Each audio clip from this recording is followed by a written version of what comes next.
The following broadcast is intended for mature audiences. These are real people sharing very real, deeply personal experiences. This content may be considered triggering for others and for those who are sharing. The chat room is a privilege intended for discussions and sharing. You are not being asked to agree, but you are being asked to stay civil and refrain from personal attacks. Listener discretion is advised.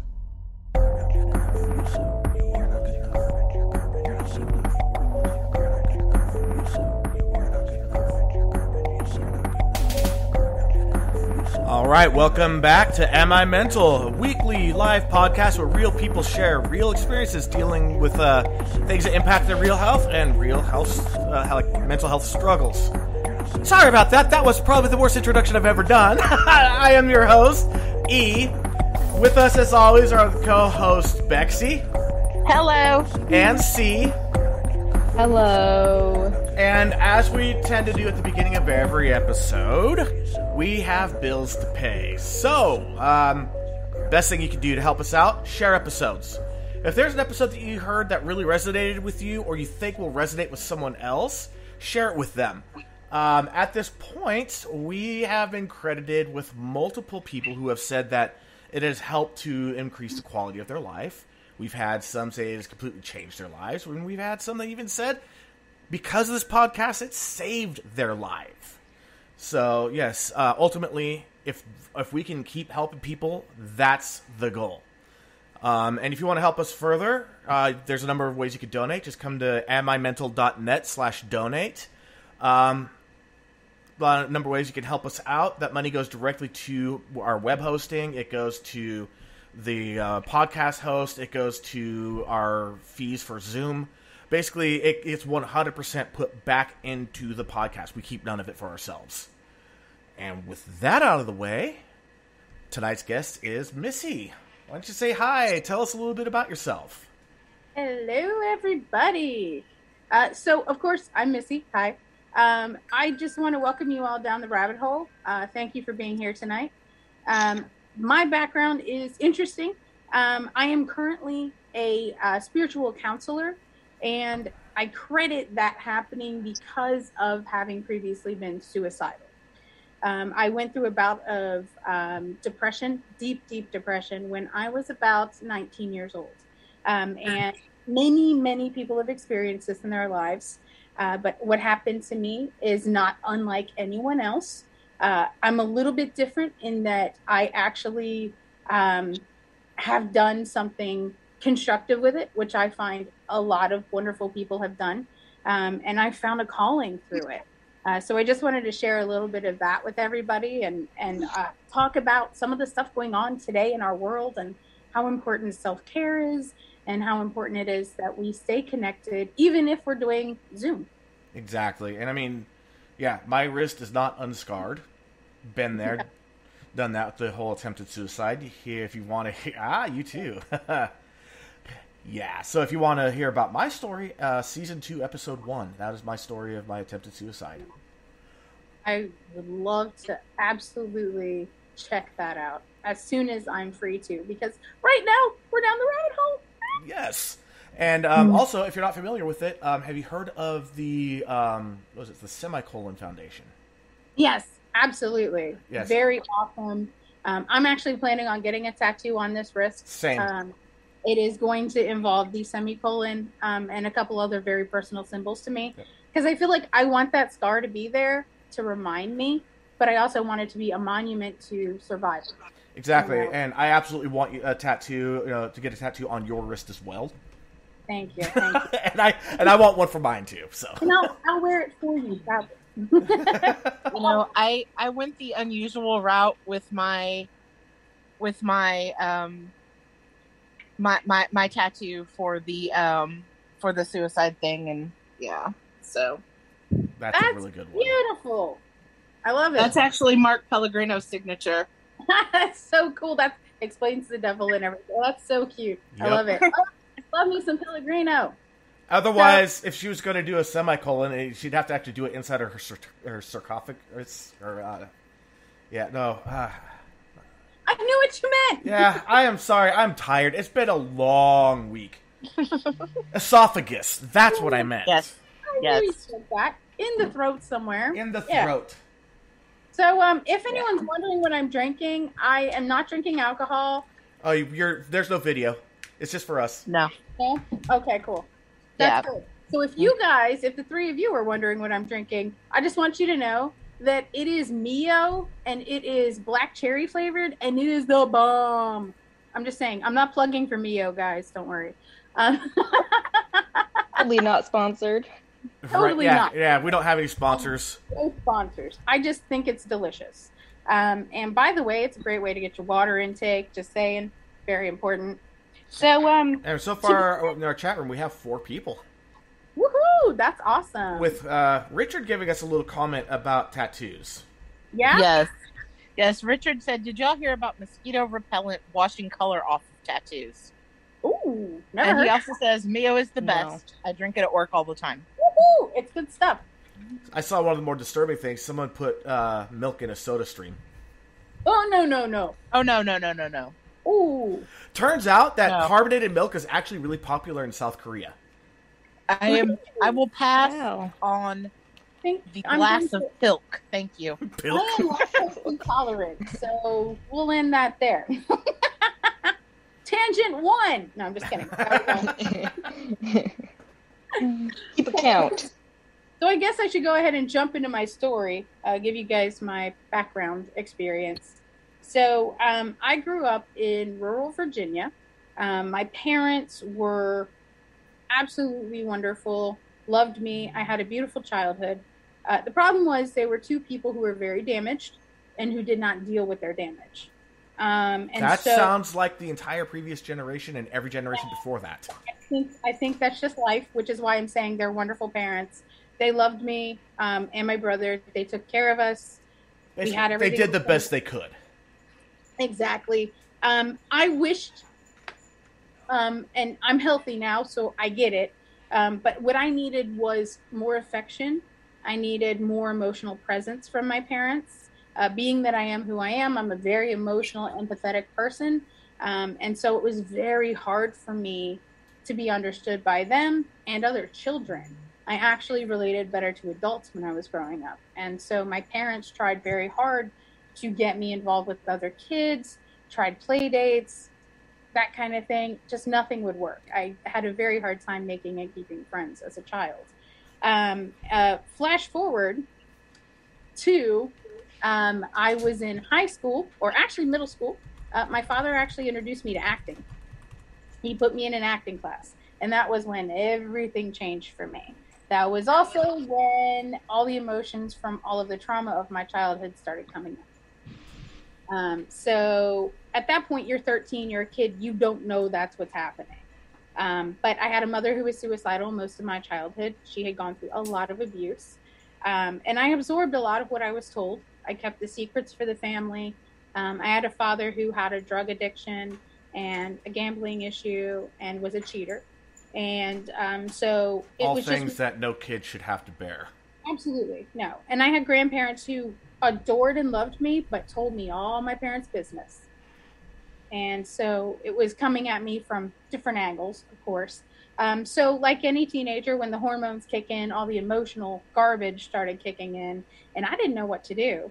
So I got depressed. And so my parents sent me to a counselor, and the counselor was like, she's a normal teenager, and sent me home. And so I just kept on going through my teenage years, through high school. Very successful in theater, very successful in all of that. Got into college, all that good stuff. I did very well, did good on my SATs, go me.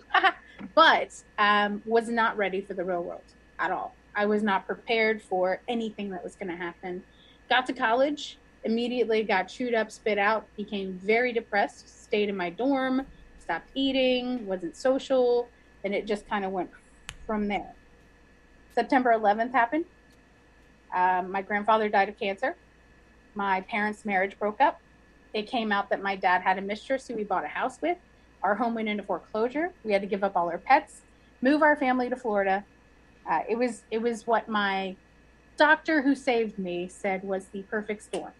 And so I basically became a hermit, a very expensive thing for being in an art school that was $24,000 a year. So I was only there for a year and a half. I'm still paying those loans, mind you. But yeah, I was gonna say a year and a half, so that's $36,000 right there. yeah, so that is a very expensive life lesson to learn. However, that being said, let me move my leg real quick before it falls asleep and I kill somebody with it. Sorry, Kitty. So basically, yeah, very expensive situation. So I ended up.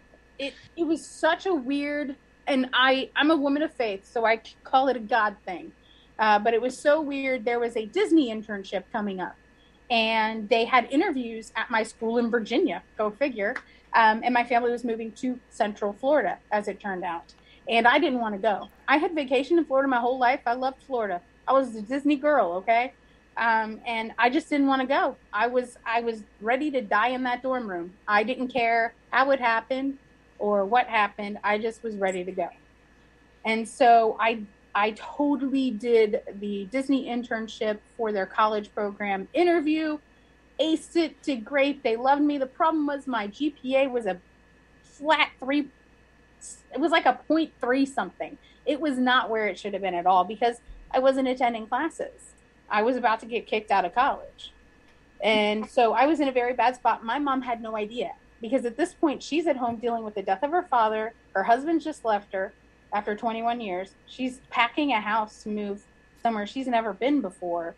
In all fairness. And my brother's in his senior year of high school about to be ripped away from all his friends. So it's like, intense, right? Damn. I mean, ouch. Damn. Even one of our listeners commented on it and they said, "Oh my God, it's all awful, but not the pets." No, not the pets. I know. And that was a really difficult thing. We had a cat and 4 dogs, and we ended up, my 2 dogs were Shih Tzus. They went to a rescue, thank God. Our oldest dog had to be put down because the stress would have been too much for her. So I felt really huge guilt over that for a long time. I had nightmares for like 5 years. It was bad. And of course, back then, probably telling you it's not your fault wouldn't help. And even now, it's you probably are fully aware of it, but it's still, it happened. Yeah. Now it's fine. I've made peace with it. I have a spoiled, rotten Chihuahua now, and he's well and good made his way in my heart since. And of course, I've had several experiences since then. This was back in 2001, 2002. So it's been several years. So I obviously went home to my last night in the childhood home I grew up in. I stayed up all night packing. I had to tell my mom the truth about school and what was going on with me. And I think that was the first time she realized I was depressed because I kept it secret for quite a while. And so we moved to Florida and things got really dark. And one day my mom was at work and I went into the shower and I said, okay, I'm done. I've had it. I took the razor to my wrist, literally cut into, trigger warning, guys. I literally cut into the top part of my wrist, about maybe like, I didn't get far before I succumbed to the pain and started crying. I've never cut, so I don't know what it's like for people who cut, but my understanding as a counselor and as a person who cares is there's a certain amount of relief in the cut. And it was like that for me. And when I felt that, then all of a sudden I felt what I could only describe as the Holy Spirit coming over me saying, I don't want your mother to find me like this to you. And I went, oh my God, I don't want to do that to my mom. I don't want to do that to anybody. I want to live. I don't want to. Just so you know, we happen to know a few cutters. So Absolutely. if you want to talk to a cutter, we can get one to talk to you. That's not a problem. I have definitely had friends who cut and have gone through remissions and have gone through relapses. And it hurts every time I hear that, but they have my love and my support. And I completely understand where they're coming from. But yeah, in that moment, I literally dropped the razor. I wrapped my wrist in a washcloth, And I just sat in that tub and I cried while the shower pelted me. I don't know how long I was in there. The water was ice cold when I finally turned the water off and got up. So, But that just for was a parallel for you, yeah. I went in, turned on the hot water, got into the tub, let it, as hot as I could handle with the knife, and just started cutting in when my phone rang. And there's only one person on the planet I would answer it for, and that was my soon-to-be ex-wife. And it was her. And I basically said, hey, I love you guys, but don't bring over the kids. It's going to be a mess. And then I heard my little girl in the background say, I want to see Daddy. Dropped the knife, hung up the phone, and called 911 on myself. Yeah. Wow. So, yeah, there's some parallels. Definitely. Oh, we have a comment, too. Ariel says, cutting definitely tends to be more a coping thing than a want-to-die thing. Sure. Definitely. I can understand that. And that was the only time in my life I can say I understood that, because in that moment it was like, okay, this is the only way that the pain is physically going to leave my body, is if I cut it out, thinking that with my blood and with my death it would release the pain for everybody. And of course, the moment that I sat down on the floor in that shower, I knew I would only be bringing my pain to other people. And that was when it hit me, that I had gone too far, and it had gone too far, and I needed help. So the first thing that happens is you start trying to bounce back. My mom didn't know about any of this. I hid it from her. So all of a sudden I was looking for work and doing things like I was supposed to be doing as a young adult. And we ended up moving from the apartment we were in into a house, and life was just developing into what it should have for a new beginning. It took me a while. I dragged and dragged and dragged. I went back to college, got my GPA back up. Yay me. That's awesome. Didn't have to pay out of pocket for that. Yes. That was all Pell Grant. Yay. Thank God. And then I decided, you know what, with what I wanted to do with my life, I didn't need to be in school. I had proven what I had come to prove. And I'm also I have ADD. So growing up, it was, hey, she's never going to make anything of herself. She may never graduate high school. She's definitely not going to college. And my whole life has been a big fuck you, okay, to those people, always. Hands down, I have always done what Missy has done, regardless of what anyone else said. And you couldn't have hid the ADD from me. Takes one to know one. Exactly. So, Sam. So I think there's a lot of people with ADD that go through depression and anxiety and other mental illnesses and other mental disturbances and emotional disturbances. I think they go hand in hand, I think so too. Absolutely. And I think there was a time when at that point I decided to stop doing the college thing. I went, all right, I'm done with this. I've proven it. I got my GPA where I wanted it. I've proven I can do this. I got my annual passes for Disney World, so I kind of made up for that a little bit. I was just building a life. I made friends. My life was developing. So at this point, I had not sought any type of professional help, no assistance for the ADD, nothing. And so over the years, I would have disturbances pop up here and there. And I would have my general practitioner say, oh, you have this issue, you have that issue. I had one doctor that said I was bipolar. They put me on medication that put this extra weight on me. Now, I take full responsibility, guys, all right? I'm an adult. I have bad habits I adopted. It's on me, the way I weigh and the way I take care of myself, okay? But initially, the weight gain was due to the medication. So I was going through all this weird fluxy stuff, not realizing that there was an easy answer, and that was to get help. I went through a very bad relationship with a very controlling man. And I was that girl who was like, I'm never going to do that. I know better, blah, blah, blah, I can't tell you how many times I've heard that story. Exactly. I did it. I lived it. I went through it. I got rid of him. They charm their way in, and they start out so subtly. Oh, yeah, absolutely. He was so sweet and so caring, and he wanted to know about my mom, and, I'm close to my mom, too. Yeah, sure. Okay. Sure, yeah. So I went through all of that, and this was before age 24. Okay, so all this happened before 24. At 23, I did a really, really smart or really dumb or really brave thing, or maybe all the above. I moved to the West Coast of the United States in the hopes of making something of myself in Hollywood. However, instead of moving to California, I decided because I had friends there, I would move to Oregon. Oh, yeah, because it's so close to Hollywood. Of course, right? It's only a state away. What's a few hundred bazillion miles, right? Right. Well, it's like that whole thing is like on the East Coast, what they call states, we call counties. Exactly. And that's fine. I lived in Portland for about 4 months, and let me tell you, if I could handle the rain and the dreary, which I can't, unfortunately, sorry. If I could, I would have stayed. That place is absolutely gorgeous. Oh, yeah. The Pacific Northwest is gorgeous, but my seasonal affective disorder ass, hell no. Exactly. And I would not make it. So as it turned out, my friends I was staying with, one of them was cheating on her husband with another woman, which is fine. I don't judge. She is probably a very nice person. I never met her. But then it turned out her husband was addicted to child pornography. Oh, hell no. Saving it on a computer in a place I would live. So I decided it would be best for me to wash my hands of that insanity, and I went home to Florida.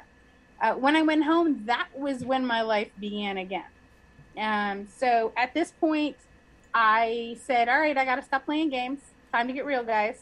Got a good job, worked my way up the corporate ladder, was in a lead teller position at a bank, was doing good, Personally, right. I was dating a little bit here and there. I had a couple really good friends. So things had kind of, improved for me to some degree.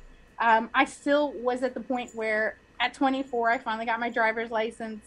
I had, a bout of anxiety that was really intense. One thing that I've realized, and I don't know if anyone else can relate to this, is that when you come out of depression, usually the anxiety goes, oh, hi, here I am. I'm your new best friend. Because it's something that seems more latent when you're depressed. Because when you're depressed, that's in the forefront. But then that anxiety comes out and you're like, wow. So yeah, definitely. I had to deal with that. And it was social. It was with the driving. It was with just being able to handle, going to the bank and making a withdrawal. From my experience is that the anxiety does get worse because you get so withdrawn with depression that going back to normalcy, it's been so long that it becomes a insurmountable task. Absolutely. Yeah. And it was like I went from being a kid to being an adult, and I didn't know how to do it. Yeah, and it's like the anxiety's like, hey, buddy, you've ignored me for a while, and we have a lot of catching up to do. We're old friends, don't you remember me? Now let me keep you up all night with past things that happened that you have no control over now. Oh, absolutely. Did you have any ruminating thoughts? What? Ruminating thoughts. Ruminating thoughts are my old best friend. I would be up till like 4 a.m. thinking about stupid things like lines from songs. Yes. Yep. Or oh my God, I embarrassed myself so bad in that situation where when you go back and talk to the person, they're like, I didn't even notice anything happened. And you're like, yes. I mean, just is so. If I could describe anxiety in one word, it would be demon. I felt literally like anxiety was a demon that was possessing me. And that is probably the most real expression of how that felt. And the depression was bad. The anxiety was insanely worse. I mean, it was literally, and it showed up in the weirdest places at the weirdest times. You could put me in front of a crowd and I could sing, like at church, for example. I was in the praise team. You could put a microphone in my hand and I'm just hamming it up. I'm good. I'm great. However, you put me in a situation where I have to try to do my own taxes, for example. Couldn't do it. There's no way. Even if I was just doing it online, it couldn't be done. If you had me go to the grocery store, I couldn't do it. Hey, look at this! Look at this laundry that needs to be folded. I'm going to be wearing wrinkled clothes for the next month. Yeah, exactly. Yeah. You have a stack of papers that needs to be gone through because there may be important documentation. I'll leave it there. And 5 years later, you find it and go, what the heck? And you're laying in bed thinking about every conversation you had, every dealing with anyone you had, constantly, all the time, regretting things you don't need to regret, and just this worry and stress. And yes, absolutely, anxiety sucks. But what ended up happening is I went back to Oregon, guys, again, a second time. I ran away again. This time I had lost a job that I needed to lose. Okay, it was a very bad situation. I was lost. I didn't know what I wanted, what I was doing, who I was, nothing. I was apparently in a depression again, didn't realize it. I went to Oregon and basically stayed in bed and watched Doogie Howser MD for a full month on my computer. The first blogger. The first. Wow. And God, I love me some Neil Patrick Harris. But yeah, I literally sat there and just was watching reruns of the show, and I'm going, what am I doing with my life? I'm not gay, but Neil Patrick Harris could have his way with me. Just saying. I thought it was Ryan Reynolds that every guy was. Ryan Reynolds is pretty awesome, but I'm afraid he's into some really sick shit. You're not down with the freaky stuff, huh? Too freaky. To an extent. I mean, I get it. It's only kinky the first time. Well, you know the difference between kinky and erotic, right? Yeah, definitely. Definitely. Erotic's when you use a feather, kinky's when you use the chicken. Oh my gosh, we have a couple of comments. Yes. Richard said, anxiety is like a bad roommate who doesn't knock when he comes into the room. Exactly. And he's coming. Megan says, I still think about things from elementary school. Oh, God. I'm sorry, Megan. And Ariel says, same, Megan. And also Ariel says, you like some nerdy. I like them hot and nerdy. Hot nerds are good. Hot, nerdy, and a little bit dirty. Hell yes. You can quote me on that. So, I'm going to get into the kinky shit in a minute here. Just give me some time. I'm going to go there. Down this rabbit hole. So hold up. Let me get a beer for this one. Hold my beer while you have your beer, right?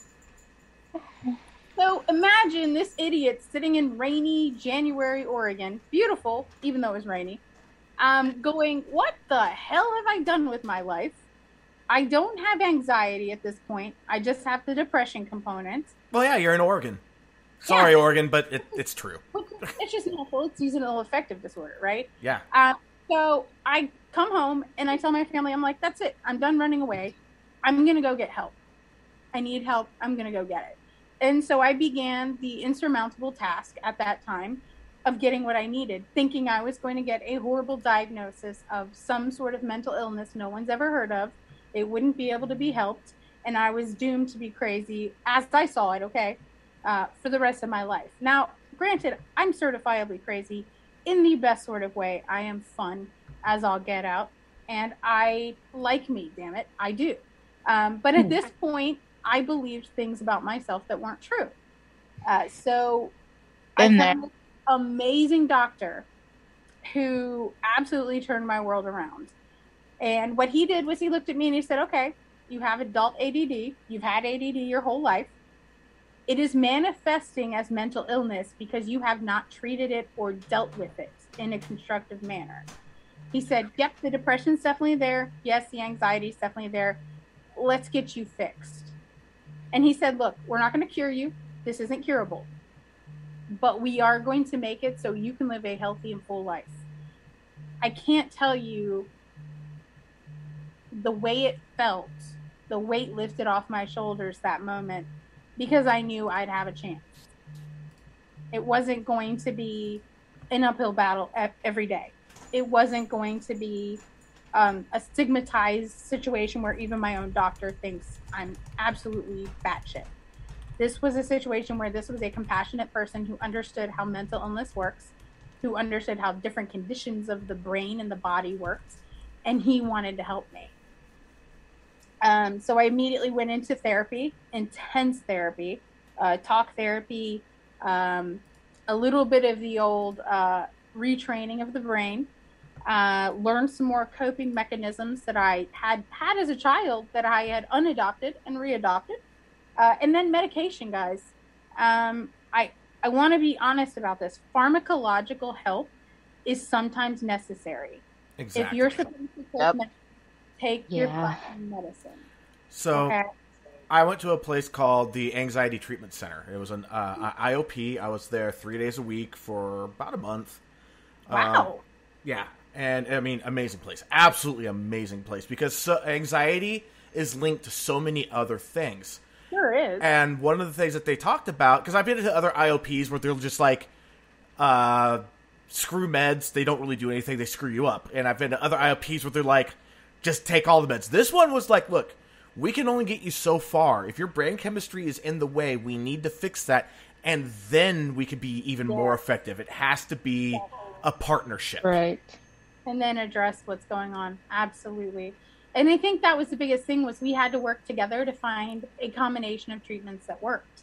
And so what ended up happening that made the biggest breakthrough was in my therapy, I had to write a letter to my younger self.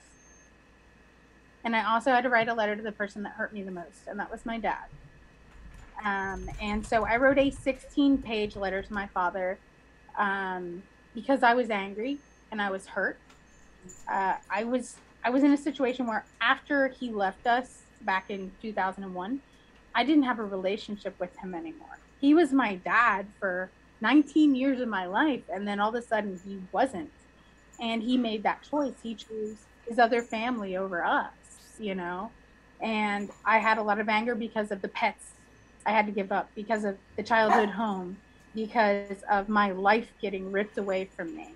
And even in some respects, I felt like he was responsible for my suicidal depression, which that's not on him. But at the time, I felt like it was, you know?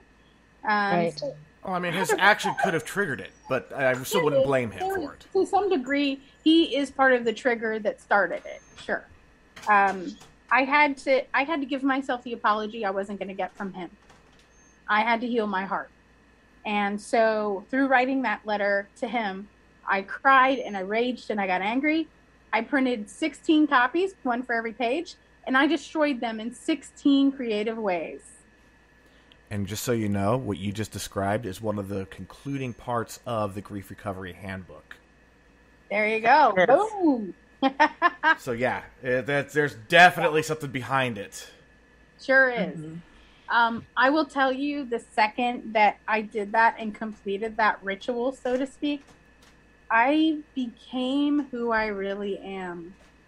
And I ended up writing that letter to my younger self, and it was kind of amazing and kind of heartbreaking. I had to face up to those dreams I miss having seen through, and had to kind of face the fact that a lot of this was on me. And it was nice. I was starting to actually take responsibility for what was mine and let go of what wasn't mine. And then I got mad at my mom, which was nice. I needed to do that because she had put a lot on me as a kid too. Got mad at my grandparents. And then I stopped being angry, and the pain started to go away, and I started to feel like I was in control again. I was able to get off the medication. Yay. Which was amazing for me because I was scared I'd be on it for the rest of my life, I'll be honest. And if I ever need it again, hey, I'm open to taking it. That's awesome. But I am on it for the rest of my life. I've accepted that fact. Hey, but that's okay. Yes. Because that's what works for you. And that's wonderful that you know that works for you. Totally supportive of that. So what happened next was kind of amazing. I had a conversation with my doctor, who I went from seeing every couple weeks to every couple months. And so this was becoming a really great thing. One of the things he said was I would have to do ongoing therapy. I still see my therapist, guys. I still see my therapist on a regular basis. That's actually a really good thing. It is. Because it is really hard to gauge your own mental health. Because eventually you get to the point you look around, it's like, everybody's fucked up! No, it's you. And no matter how self-aware you are, you can miss things. Exactly. And the maintenance of your self-care and mental health is extremely important. So here's the incredible thing that happened next. I went to a friend of mine who is a medium like me, and she basically told me in no uncertain terms that I was to go back to school, that I was going to get straight A's and be the head of my class. I was going to be on the honor roll every single term, and that I was going to graduate with highest honors. I was going to become a mentor to others, a mentor to developing sensitives, a mentor to people going through emotional, mental, and spiritual issues, and just a beacon of light to others. And I was like, yeah, right, me. Okay, sure, whatever. Like, all right, lady. You sure got it high expectations here. Yeah. Me, I can't. Okay, like when I go home, I start doing research on schools that offer that kind of training and that kind of education. I become ordained as a minister. I go to school. I get straight A's, guys. I graduate summa cum laude. Woo. I have honor roll every term. I don't know what the heck she got in tune with at that moment. I thought she was nuts. Guys, I've done it. I've done it. And on top of that, I've been learning about world religions and all kinds of interesting spiritual gifts and just all kinds of interesting things. I've gotten closer spiritually, I think, in so many ways to the source, the universe, God, whatever you want to call it. I call it God. But I feel like my heart has opened, guys, in a way that, like, I have a relationship with my father now. I have a relationship with my stepmother. I have a relationship with the little boy they're raising together, who is her grandson, okay? He is an amazing little boy, and I'm going to do everything I can to help my father support him. Like, who is that person, guys? Who is that? Like, 10 years ago, I would have been like, F them. I don't want any part of this. Nope. Well, who is he to raise that kid when he couldn't raise me right? You know what I mean? Like, it would have been that. And now it's completely different. And I'm this person that's always about positivity and love and encouragement. And even when the world's going to shit, I'm like, hey, you know what? We still have to take care of ourselves and each other. Yes. Yes. You know what? Let the world go to shit. As long as you can take care of yourself and each other, let it. Mm-hmm. The world will recover. Eventually it will, because it's done it before. Yeah, it's like, humans may not survive, but the world will recover. We're a little egotistical there. Exactly. So, Megan. Yes. Oh, sorry. Megan says those are amazing achievements. It's one thing to be able to do things, and it's another to actually do the footwork. And then Richard says the thing I like of religion is to the right people, it puts in perspective how we are all connected. Exactly. And it's like one of the themes that if you look at all the different world religions, maybe not all of them, but a vast majority of them, one thing they have in common is love. Exactly. And that's what it's about, is love. If there's, and you can ask anybody who knows me, you can ask Bexy, anybody who knows me, who has dealt with me on Twitter, for example, I'm all about the love. Absolutely. I'm not about rules. I'm not about regulations. There's one rule, guys. It is to love. That is the only rule. That is the only thing that ever fucking matters in this world, in this life. That's all that matters. And love is something you can make more of. It is a fully renewable resource. You can make it out of nothing. Literally. It is infinite. Infinite, yes. And if you don't think it's infinite, have a kid and then have another one. And then have another. Yeah. I have a few. I'm sorry. Richard just got me. He said, yes, love and blood sacrifice. Laughs in Aztec. Yeah, Richard is a crack up. Blood sacrifices are the most important. And they're infinite. The blood may be finite, but we have an infinite number of people because there's always new births. So 8 billion people on this earth, and I love every single one of them. And there are people in this world who are like, that's not possible. How can you say that? It is possible. I do. It is possible. Yeah. Because if people can hate for no reason, then why can't people love for no reason whatsoever? Yes. Sake of love. I'm sorry, but I can't love pedophiles who actually have engaged. That's one thing. That's one area that I have to. This is actually an important thing. I want to go down this tangent with you guys. I get asked, how can you say you love everybody when there are murderers, rapists, pedophiles, horrible, vile humans, freaking Adolf Hitler, you know? I love everybody. I don't have to like you. I don't have to agree with anything you do. I don't have to wish you well. I can wish you the most horrible, painful death where they rip your balls off your body, stuff them down your fucking throat, and throw you off the side of a cliff. But I still love you. I'm sorry, that just seems silent. Like, I hope you die a miserable fucking death, the worst one that the world has ever seen. But I want you to know that I love you. Because I want there to be an understanding that everybody is redeemable. Every life is worth something. I have to agree with that. Even if it's worth so much, if it's a pedophile, okay? I don't say this lightly. I don't support humans that harm other humans or animals. I don't. I fully abhor and hate everything they do and everything they are about. I abhor their sickness, their illness, their obsessions. I abhor all of it. However, they are still human, even if they're a monster. Quote me on that. Richard threw out another joke. Yes, Richard. Richard says, except the South Koreans and the milk. He even said that we have to give South Korea back to North Korea because they carbonate their milk. This might be true, unfortunately. I still say that we have to give China back to Taiwan. So basically, I have given you guys the abridged version of the history of Missy.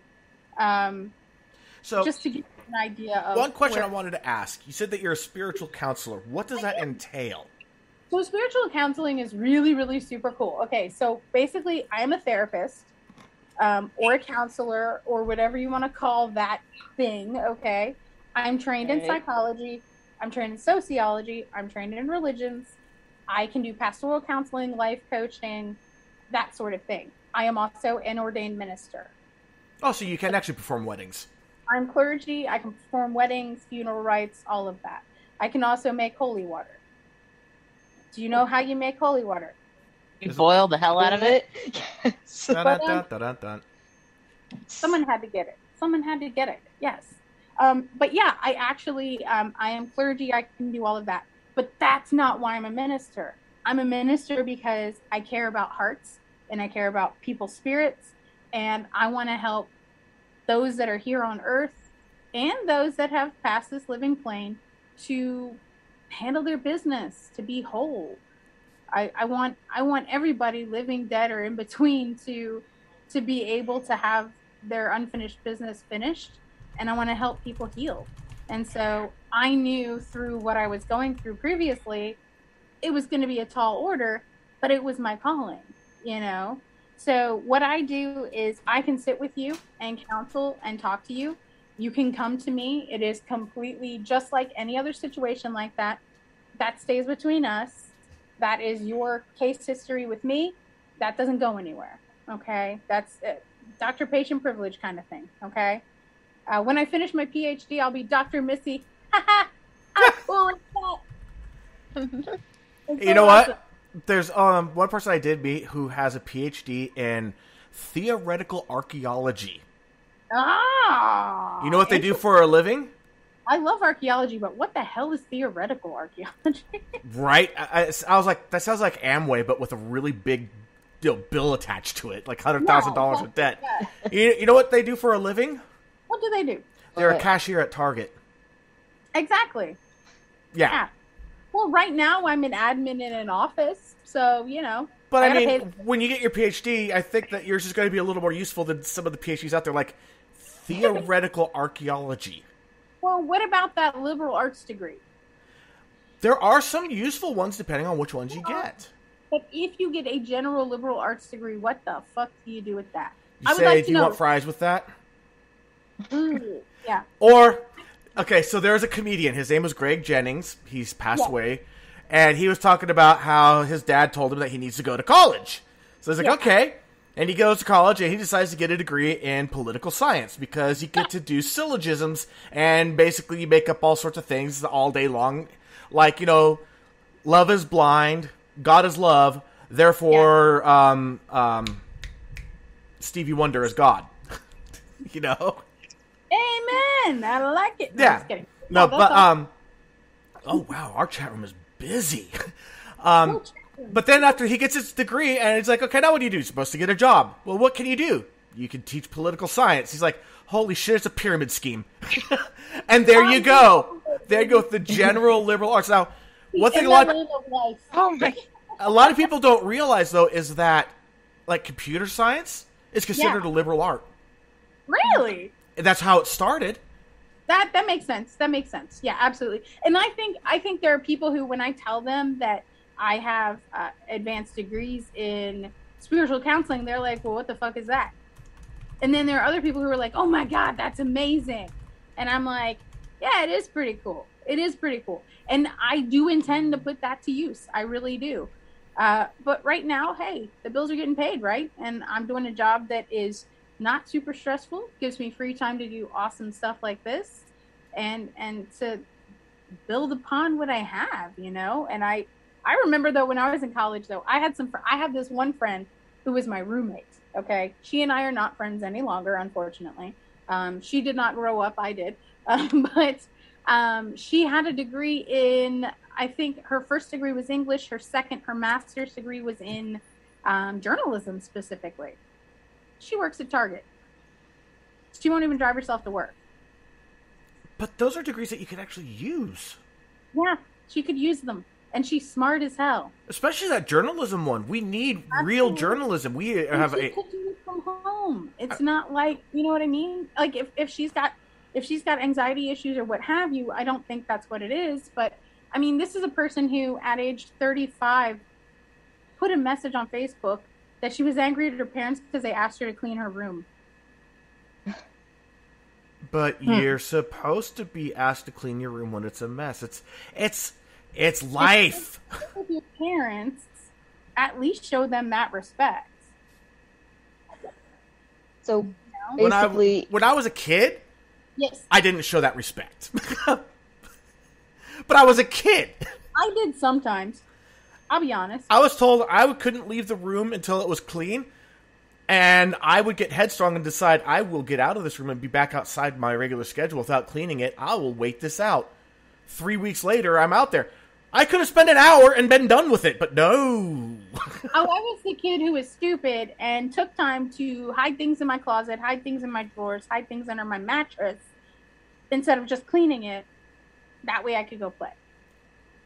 Or that would pretend to vacuum to not really have to vacuum. Like, I'm literally rolling the vacuum over the carpet to get the lines in the carpet because I know if they don't see the lines in the carpet, I'm in trouble. Guys, I could have turned on the fucking vacuum and vacuumed the floor. So there's a subreddit where that needs to be posted. It's called it's r/kids are fucking stupid because yes. Yes. Okay. The self stories are the best. We have We have a lot a of few comments here. Yes, bring them on. Okay, Ivania says, I quit nursing school because it was too much math. Got a degree in journalism and realized the media is shit. So now I work in finance. I love you so much. First of all, fucking because I hate math. Second of all, the media is shit. Agreed. And third of all, you go.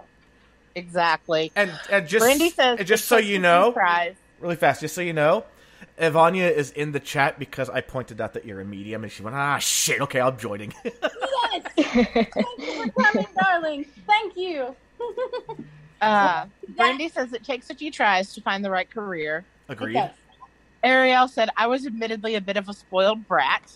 And then Megan says, my child came in just in time to hear about giving me the respect of cleaning her room. Amen. I'm glad I could help with that. I had my sister and I. We would take pictures of each other cleaning, so that way we had proof that we were cleaning. Megan also says, I was the sneaky child, so I know all the tricks.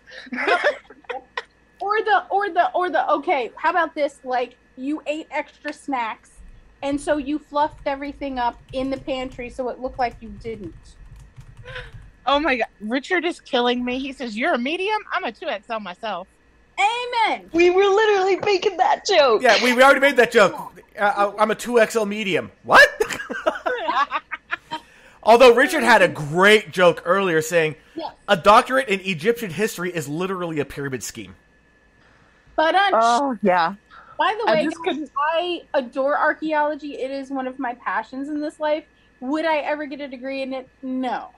I used to be really, really good friends. We had a falling out, and I'm sorry. Well, for me, you always get a second chance, and then we had a second falling out, so we're done. But she did get a degree in archaeology, and she actually did work on some dig sites. But the problem is like it's a lot like also with like the biologies, like the life sciences. You travel all over the world. You're making basically minimum wage, if that. And it's all contract. There's no health care. There's nothing. I mean, it's a miserable way to go. Passion only. Exactly. And you know what? For all those people out there that do that, thank you. The world needs you. Now, if I was independently wealthy, I would get my degree in entomology, and I would be out there. Hanging out with the bugs all the time. Yeah. Yeah, I'd be down in Brazil sweeping a net because I'd get to name something. That's awesome. That is awesome. So yeah, so a few years ago, as my life started coming back together, I discovered this awesome TV show called Supernatural, and it took me to the next level, in terms of me going, you know what? There are good people out there to look up to. There are really cool people in the world that are like me, and became part of the fam. And then I somehow got the inspiration to move to Savannah, Georgia. And so I now reside in Savannah. Mediums are like the coolest fucking thing here, apparently. I came to the best possible place. And let me tell you, this place is great. So we're Southern, but we're just moderate enough that everybody can feel happy and welcome here. We're just traditional enough that you got that genteel, wonderful Southern vibe. We have amazing food, amazing people. Like, everything is so freaking awesome. It is the most haunted place I've ever been in my life. And it is like my mecca, guys. And I've always wanted to go to Savannah. Home, you have to come. You have to. Like, I will avoid Atlanta like I avoid Los Angeles, but I want to go to Savannah. Please do come, please. It is the first place I've ever been in my life that literally called me and said, "Hey, you belong here." And it's the first place that I'm completely accepted, regardless. That is so awesome. My weight, my age, my gender, my sex, my whatever you want to call me, my sexual orientation, my job, how much money I do or don't make. Oh, and of course the big one, being a medium. So it's like, that's rare, and I had to take full advantage of it. Absolutely, 100%. Had to. That is awesome. That really is. That's amazing. Like, you did what I would say 90% or more of humanity wants to do and can't figure it out. And you're just like, jackpot! Exactly. The other flip side of it is, I haven't been married. I haven't had children. I don't own my own home yet. You know, that sort of thing. But at the same time, it's like, who told me those are life goals I have to have? Society taught me that. And now I'm trying to break that mold. Do I want a family of my own? Yeah, of course. Do I want to share my life with somebody? Absolutely, I do. Do I want my own home? Fuck yes. But baby steps, right? And I mean, considering what I've been able to do in the last few years, considering how much time was not wasted, but there was a time when I felt like that, you know, that I spent so much time being sick that I had to make up for that. honestly, guys, it's been beautiful. I mean, it's just been like, it has been a freaking uphill battle. It has been hard. It has not been easy, but it has been worth it. Well, they say nothing in life that's worth it comes easy. No, and it's true. And I don't know what the future holds for me, but I'm going to give it everything I have. And in that, that's what I want people to hear and learn. Not that I'm bragging, because I'm not, obviously, but that you can do it too. That, you know, anybody can turn their life around and change things for the better. It is possible. And you can evolve and you can grow. And whether you have mental illness or whether you have issues with your gender identity or other people have issues with it, then you have to deal with that. Whether it's a situation of being on the spectrum or being a little bit different, or if it's a religious or spiritual question, all of those things that make us who we are as humans, all you have to do is make the decision that you love yourself more than all the garbage. And that's hard. I know that's hard. But I think that's where the dance happens. Okay, now it's getting too serious. Someone say something silly. I like pudding. Oh wait, pudding! Flap, flap, flap, flap, flap, flap, flap, flap, flap, flap, flap. What kind of pudding? My favorite pudding would be butterscotch. Yes. Butterscotch pudding is so good. So, who do I have to kill to find out the answer to this question, friends? Let's take a poll. Pie or cake? Yes. Yes. Cake. Yes. I think it's both for me because I love cheesecake the best.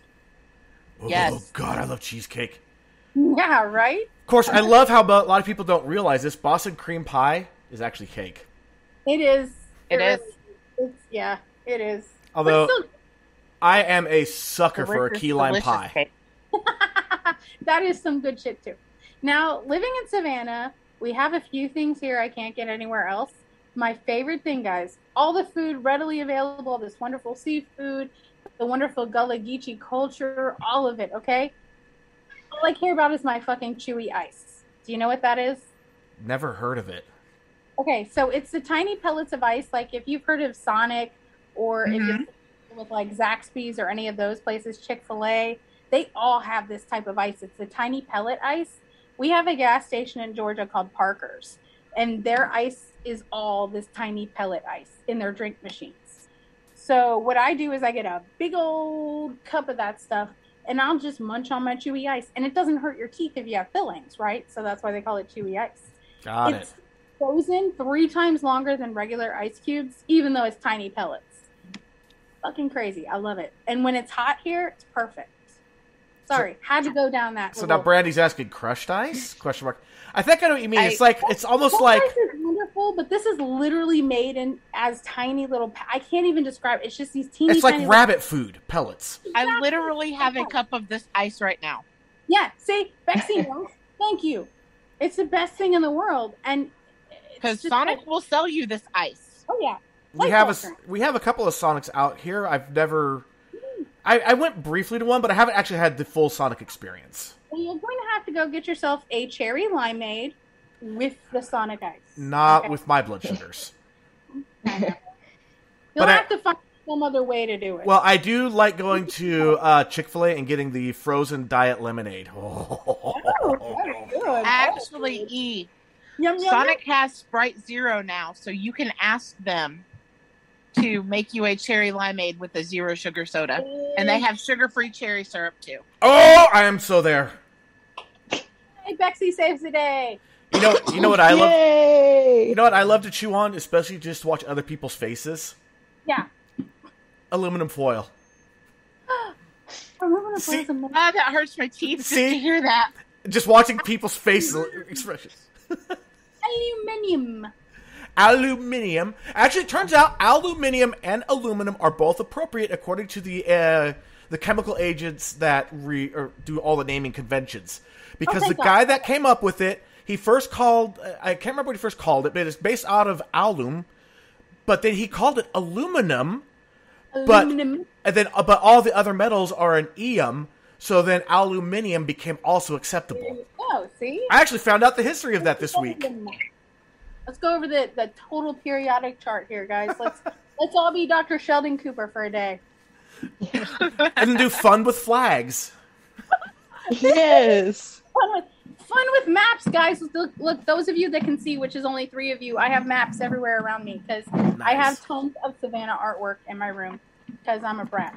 So did you know that for a while there, Savannah was a location of a broken arrow for a good 30 years before they could finally recover the lost nuke? Yes. Yeah. There's so many interesting, people don't realize how Savannah is one of the 13 colonies, first of all. Yep. Secondly, so many firsts happened here. And we're talking firsts for European Americans, first for America as a country, first for African Americans, for the Black community, a lot of firsts for the LGBTQ community. Very, very interesting place. Very, very American, in my opinion, all around. But yeah, there's some really cool underground things you got to know about this place. The broken arrow thing, definitely very cool, very creepy too. Yeah, considering there was a nuke that was lost in the mud of the bed of a river. Yeah. So for those of you who don't know, broken arrow literally means a nuke that has gone out of the control of the U.S. government. Yeah, a broken arrow is a AWOL nuke. Yep. Yeah. So Brandy had about that. What was that? Just think about that when you're trying to go to sleep at night. Yeah, I know. Yeah, I did not want to go to Savannah until they got that nuke because Let that one ruminate for a minute. yeah, because it's okay, it's in mud. Mud has water. Water could be penetrating it. Things corrode with water. How safe is that? Up goes the Talmadge Bridge. Yeah. But Brandy, everything is okay. Yes. What's the question? Yep. I'm sorry. Okay. So Brandy asked, so I'm not sure if this question was already asked, but Nope. How did you find out you're a medium? Oh, that is a fantastic question. Oh my God, I love it. Thank you. So what happened is that I was 2.5 years old and I was having a conversation with a person in my closet. And my mother asked me who I was talking to, and I said the man standing in the closet. And she didn't see a man. And that was what began the journey.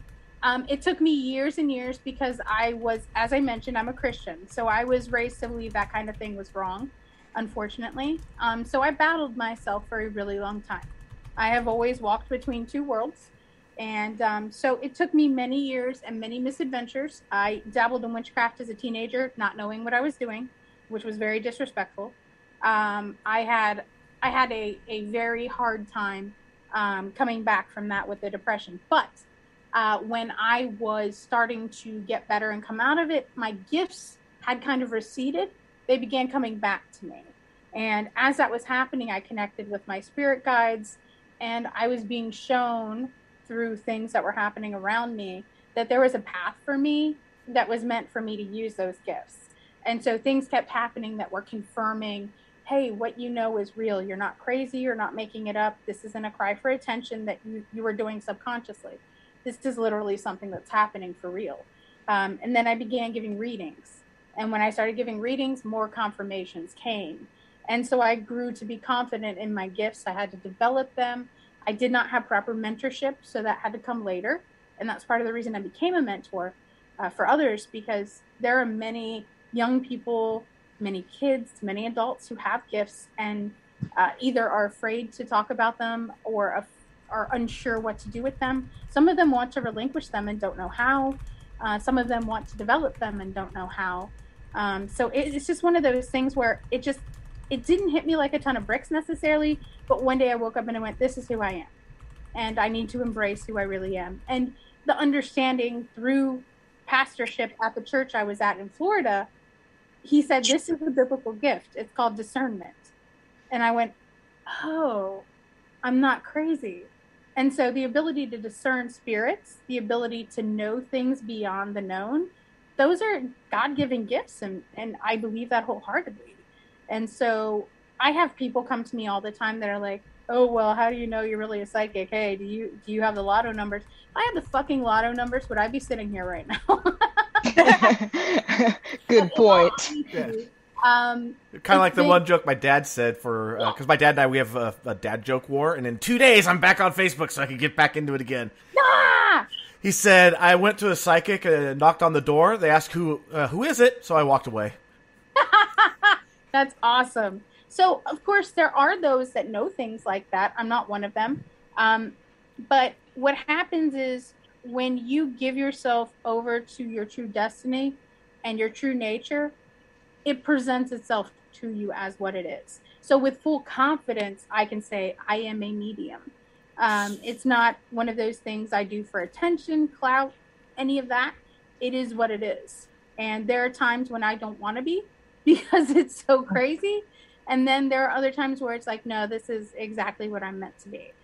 Most recently, it's been more of this is what I'm meant to be because I have developed and grown and learned when to have it on, when to have it off. And I've been able to actually mentor and help people, which there's nothing like that. Like when you can actually help someone know they're not crazy, they're not wrong. What they are is good and not evil. That is an amazing feeling in your heart. So it's something I've had all my life with me. I just didn't come to terms with who I really was until later. You know, it went hand in hand with me getting better, getting my therapy, all that good stuff. So when you go for it.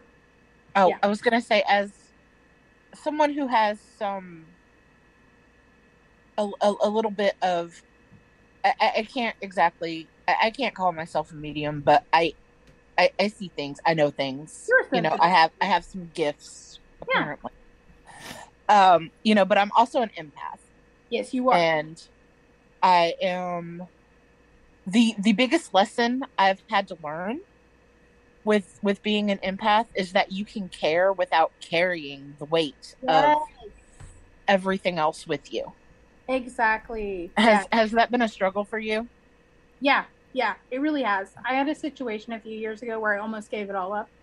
I had a friend whose son died, unfortunately, under very mysterious circumstances. He went missing, and it turned out that he was embroiled in some sort of, from what I can deign from spirit, he was part of a drug dealing syndicate that was a small group of people in my town, but they basically got him high and ran him off the road and made it look like he got high and died accidentally to get rid of him because he knew too much. I had to lie to her and tell her her son's body wasn't where it was so she wouldn't find him without authorities being there to help. Because I did not feel she was ready to handle that. And so I carried that with me for a very long time. And I felt guilt and shame. But her son, his spirit, let me know I did the right thing. And since then, I've known I did the right thing. But that was definitely something where I really took it on myself. It was really harsh, really hard. And there are times, like on social media, people don't understand this, but you can feel, when you're an empath, you can feel the intent behind people's words. You can feel what they feel when they post. So a lot of times I'll see negative stuff and I'm just like, that's too much. Like when things get too political, for example, I just have to kind of back off and be like, all right, you guys do what you're going to do. I'm going to take a break. Because it's just that's something people get overly passionate about, sometimes wrongly so, depending on whatever attitude they have. And it doesn't matter what you believe, what side of the fence you're on, it is what it is. So you have to know when to say, I'm worth better than this. And you have to know when to shut it off, Yeah, it's a hard decision to make. I mean, even one of our in the chat right now, Brandy says, I'm pretty sure I'm an empath. I definitely struggle with not carrying. But I think that's why working with kids means so much to me. I seem to be able to find the ones who need me most and connect with them. That's amazing. And they need it. I think that's a beautiful thing. And I think that's something we as humans understand, that we're connected, and that whether we're social butterflies or more introverted or whatever we are all connected and we all need each other. And that's why I get so upset when people are so caught up in differences. Differences are beautiful. They're not horrible. They're beautiful things. If we were all the same, this life would be perfect and easy and boring, and no one would understand what true joy is or true happiness or what love is. No one would enjoy the sunshine like they do. Or the hard times wouldn't let us know, hey, this is a hard time. Better times are going to come. We become stronger through those times. We learn to, through our perceptions, handle and deal with life. The growth is the important part. That's when we really get in tune with who and what we are. We all have a purpose in this life. Some of us know what it is, some of us don't. The journey is in figuring that out. But our greatest purpose, I think, is to help each other through it. I like that a lot. Now, one question I had for you is when it became more and more apparent, or like, when you're being revealed that you were a medium, yeah, did it kind of terrify you? Like overwhelmingly, like, holy shit, this is a thing? So here's the joke I tell people. So the job I had last, working with actors and being an actor, I was giving ghost tours here in Savannah. Okay, so I trained people to give ghost tours, and I gave them. Oftentimes I would be asked, doesn't this stuff scare you? No. In my personal life, I'm a medium. I'm also a paranormal investigator. This is what I do. My joke to everybody is, I feel like my life is an episode of Supernatural. Just haha funny, okay? Cute. Yeah. Ghost facers! Yes! God, that's In all truth, though, I am not scared of much of anything. Clowns and dolls freak me the fuck out. I'm gonna be honest. I hate clowns and dolls. Oh, then But- you're gonna I agree hate with my the last. dolls. You're gonna hate one of my Halloween costumes. Ah! But that being said, no. The most overwhelming part was, oh my God, what's gonna come with the weight of this? The subject matter itself, I'm comfortable with spirit. I'm comfortable with dealing with things that aren't comfortable. I've had to deal with demons and stuff before, guys. That is not fun. That is not a cakewalk. That is not something I would wish on anybody, but it is something I've dealt with. And I go into people's homes and I say, hey, you have this happening or you have that happening. I have a lot of hats I wear as a medium, and I love that I can help. I love that I have this gift and I can help people. But the part that scared me the most was, what am I supposed to do with it? That was the most overwhelming aspect for me. Now, there was a question that Brandy did ask earlier, which is, how do you connect with your spirit guides? Oh, this is a great question. I love. Okay, so personally, what I do is I go into a light meditative state. I actually can't meditate or go under. I can't be hypnotized either. I don't know if it's something I do on purpose or if it's because I'm a medium, but what I do is go into this light state of meditation, and I usually will use my stones. The ones I like the most are my opalite stones. They help me open my third eye when it's time to do that. So I usually will do this before doing a reading, before going into a house to check it out, before doing a cleansing of an object, or before going into a paranormal investigation. I also pray first too. And then that helps me connect. Now, I'm not one of those people that actually knows like the names of my spirit guides or who they are. I can feel them. I feel a sense of who they are. But the amazing thing is the connection I have with them. For example, in St. Augustine, Florida, I would visit all the time, and it was always so overwhelming. The spirit at me, before I learned how to open and close the third eye. Opening and closing that helped so much. But what would happen is I would have situations where I'd go into ancestral lands and I would get very, very sick to my stomach, very hot, like I had a hot fever, because I wasn't accepting my true nature completely. They were not accepting me on their lands. Very serious. And my spirit guides would tell me, you need to accept who you are. And when I finally fully accepted myself, I was welcomed with open arms. Now I can go anywhere there and I don't have issues. I don't go through those attacks and when I say ancestral lands, I mean indigenous people.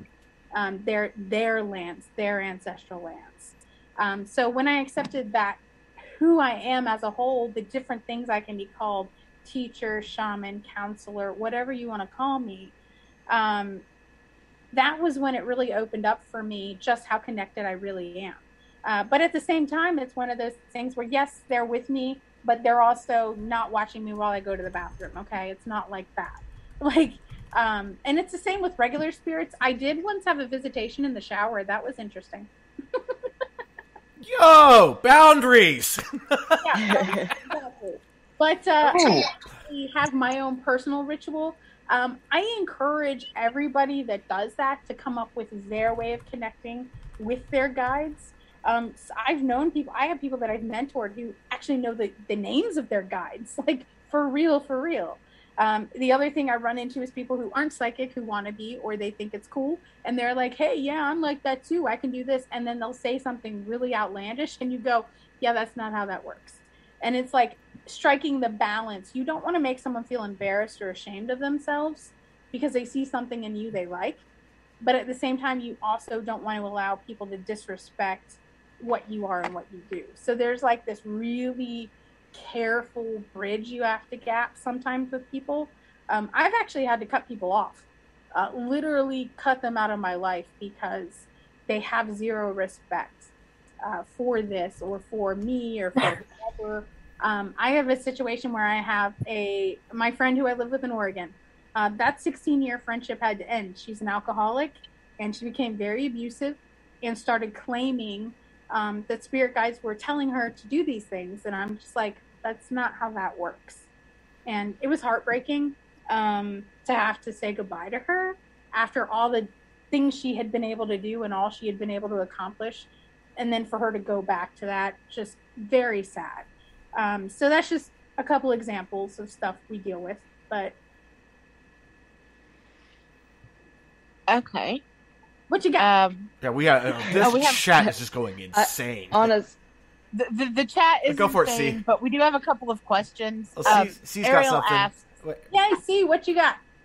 I was just gonna say, bouncing back to you talking with the Gaia spirit, Yeah. it reminds me of an experience that my mom and my sister did. Mhm. And for my 18th birthday, I'm actually gonna see the same psychic that they talked to. Oh, wow. And she did the same exact thing that you were saying that your friend did. She told my sister things that she didn't even tell her. Yeah. Made predictions that ended up coming true, and she ended up talking with my late sister, and hearing what she had to say, it sounded very much like her. Yeah. And she even helped us piece together how she passed. So I'm glad that happened. I'm excited to see her. That's awesome. That's amazing. I think the biggest thing we can do is to help the living. And I have people come up to me and they're like, oh, that's amazing. What can you tell me? Blah, blah, blah, blah, blah. Sometimes I can read off right away. Sometimes I can't. Like for you, see, I think that is so beautiful. I absolutely love that. And the fact that that's given you so much comfort and peace of mind, I adore that. And the biggest thing I want people to know is that your loved ones love you, even when they're gone. Their love goes on. They don't leave us because they have gone on to a different plane of life. And there are so many people that are afraid of death and fear the stigma of death and fear what that means. There are people that don't understand or know or don't have the ability at that point in time in their grief, maybe in their development as a person, to understand that it is part of life, that it's a beginning. It may be an ending, but it is also a beginning. And so if someone was able to bring you comfort through that, I think that is so beautiful. And I mean, that's exactly why we should do what we do. Definitely. I agree wholeheartedly. That's beautiful. I mean, one way to look at it too is that death could just simply be the ending of one chapter and the beginning of another. Exactly. Yep. Okay, what were those other questions? I'm sorry. Yes, from the chat. Bexy will be back in a minute. Let me see if I can find them. Bio break. There was a big thing where Bexy was trying to say that dolls were creepy as fuck, but actually her autocorrect changed it to floofs. And like the whole chat came unglued going, what the fuck is wrong with you? Floofs are awesome.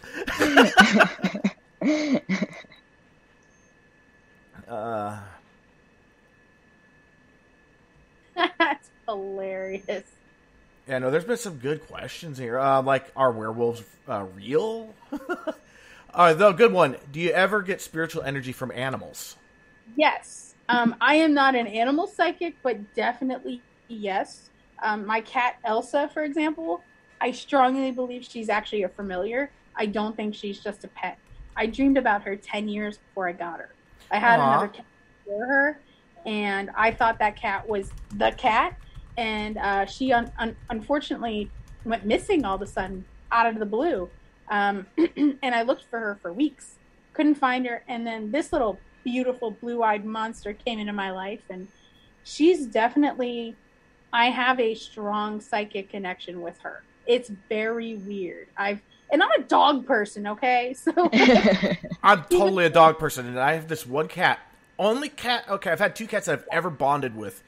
And this one is an extension of my soul. Like, period. Yeah.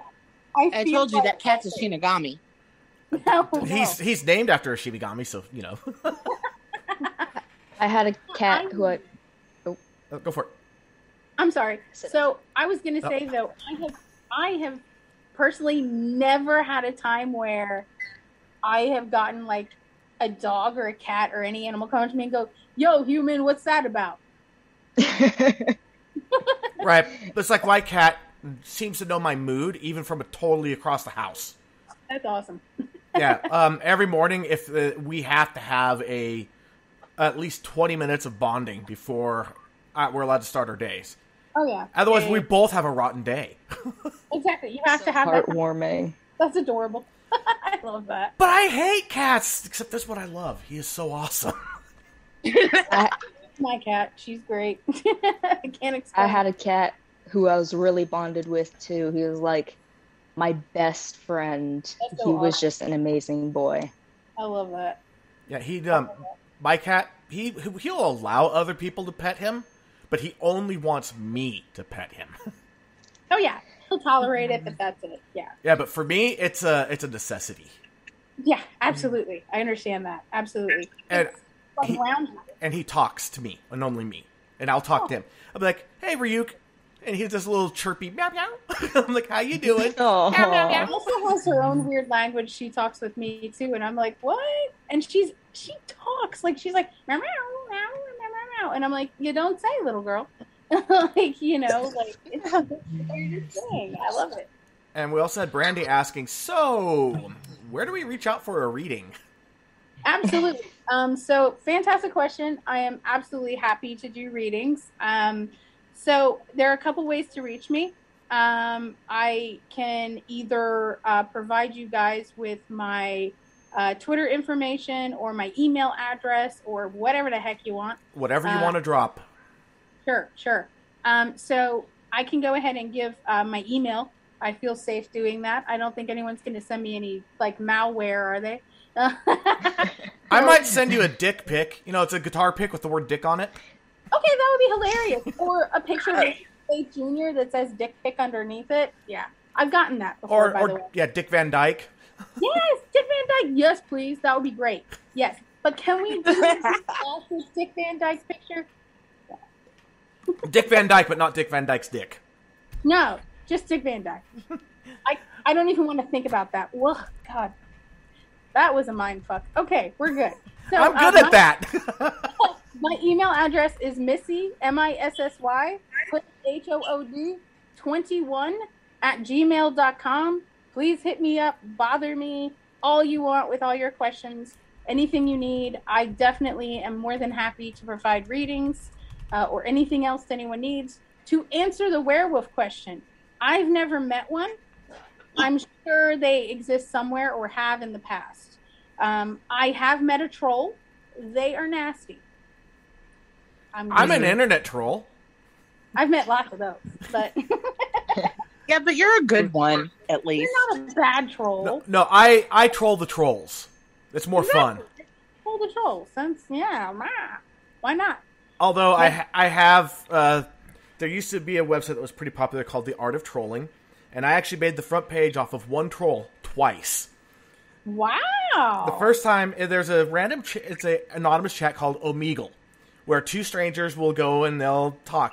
Well, they added a feature called Ask a Question. So I said in the question, instead of actually putting a question, I said, first one to disconnect's a pedophile.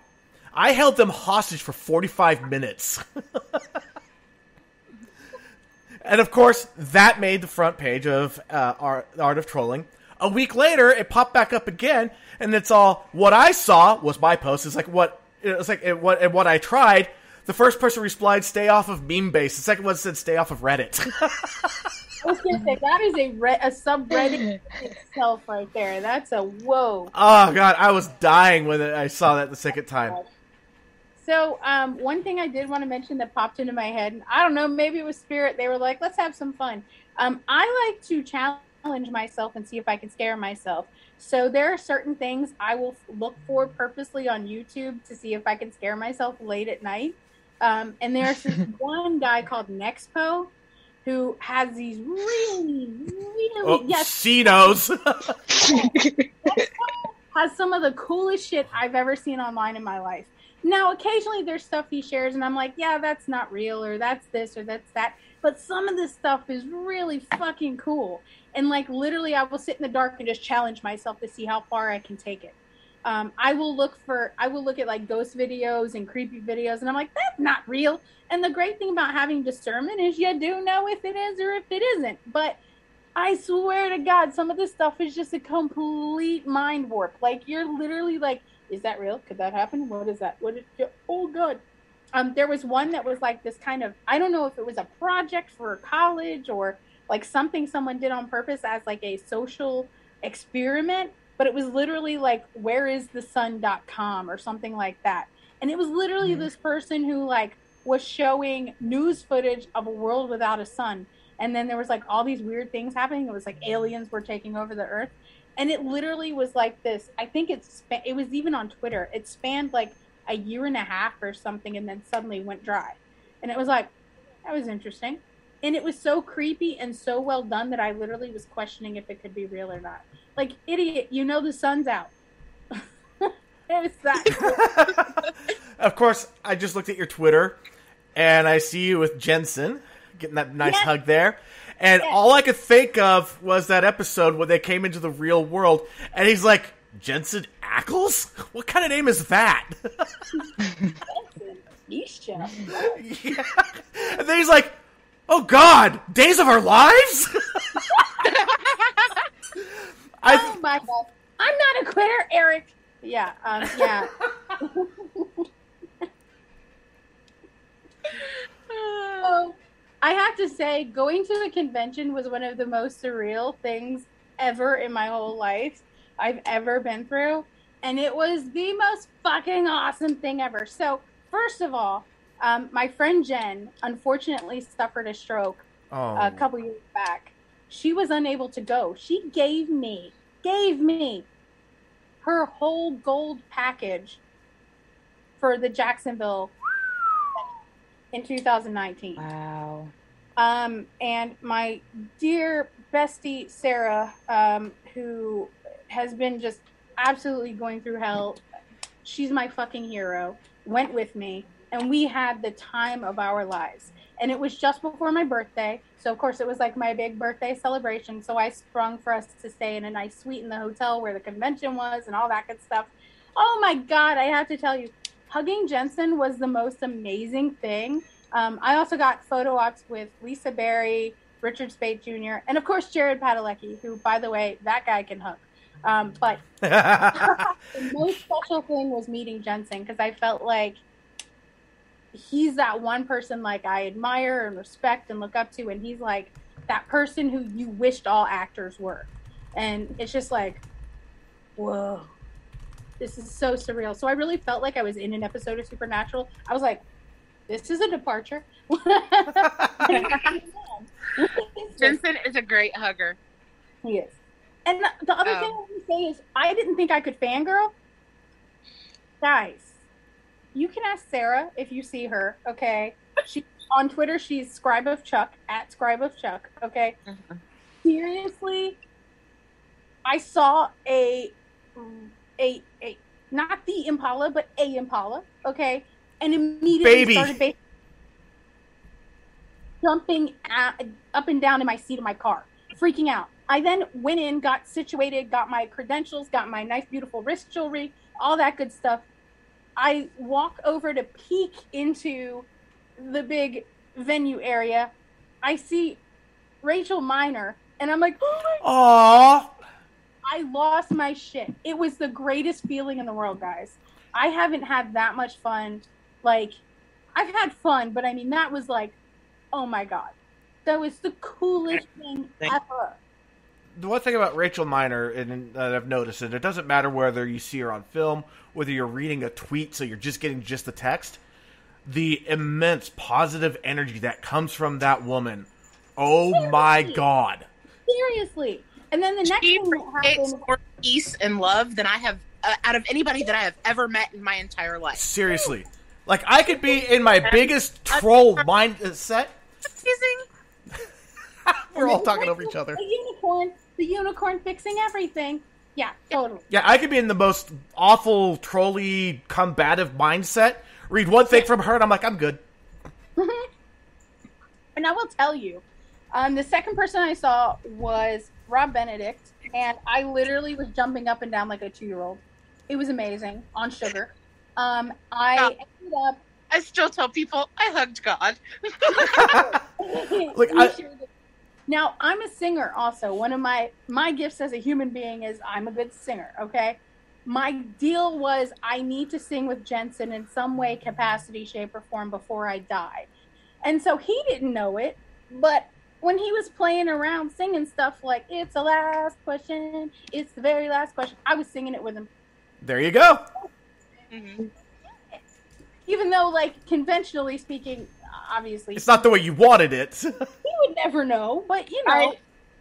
I have to say, my favorite part of being at the convention was actually when Mark Pellegrino came out on stage and getting to scream, "All hail Satan," because that was just... fun. I cried when Misha came out. You know, I thought I would be starstruck meeting Mark, because do you know who absolutely stopped me dead in my tracks? And I never expected it to. And I was surprised by Misha. Ruth Conley? No, it was Misha, actually. See, I'm saying, like, what the fuck? And then like, this man has literally, looking into his eyes in person, you know, you think it's camera trickery or makeup or something making them that blue. It is not. The bluest eyes in the world. And literally, I was able to, I walked up to him, and I don't know, it's an energy thing, I think, but I walked up to him, and I was like, "Hi, how are you?" And he was like, "I'm good, how are you?" And I'm just, like, looking into these blue eyes. And I asked him if he would defile a picture of Jensen and Jared for me.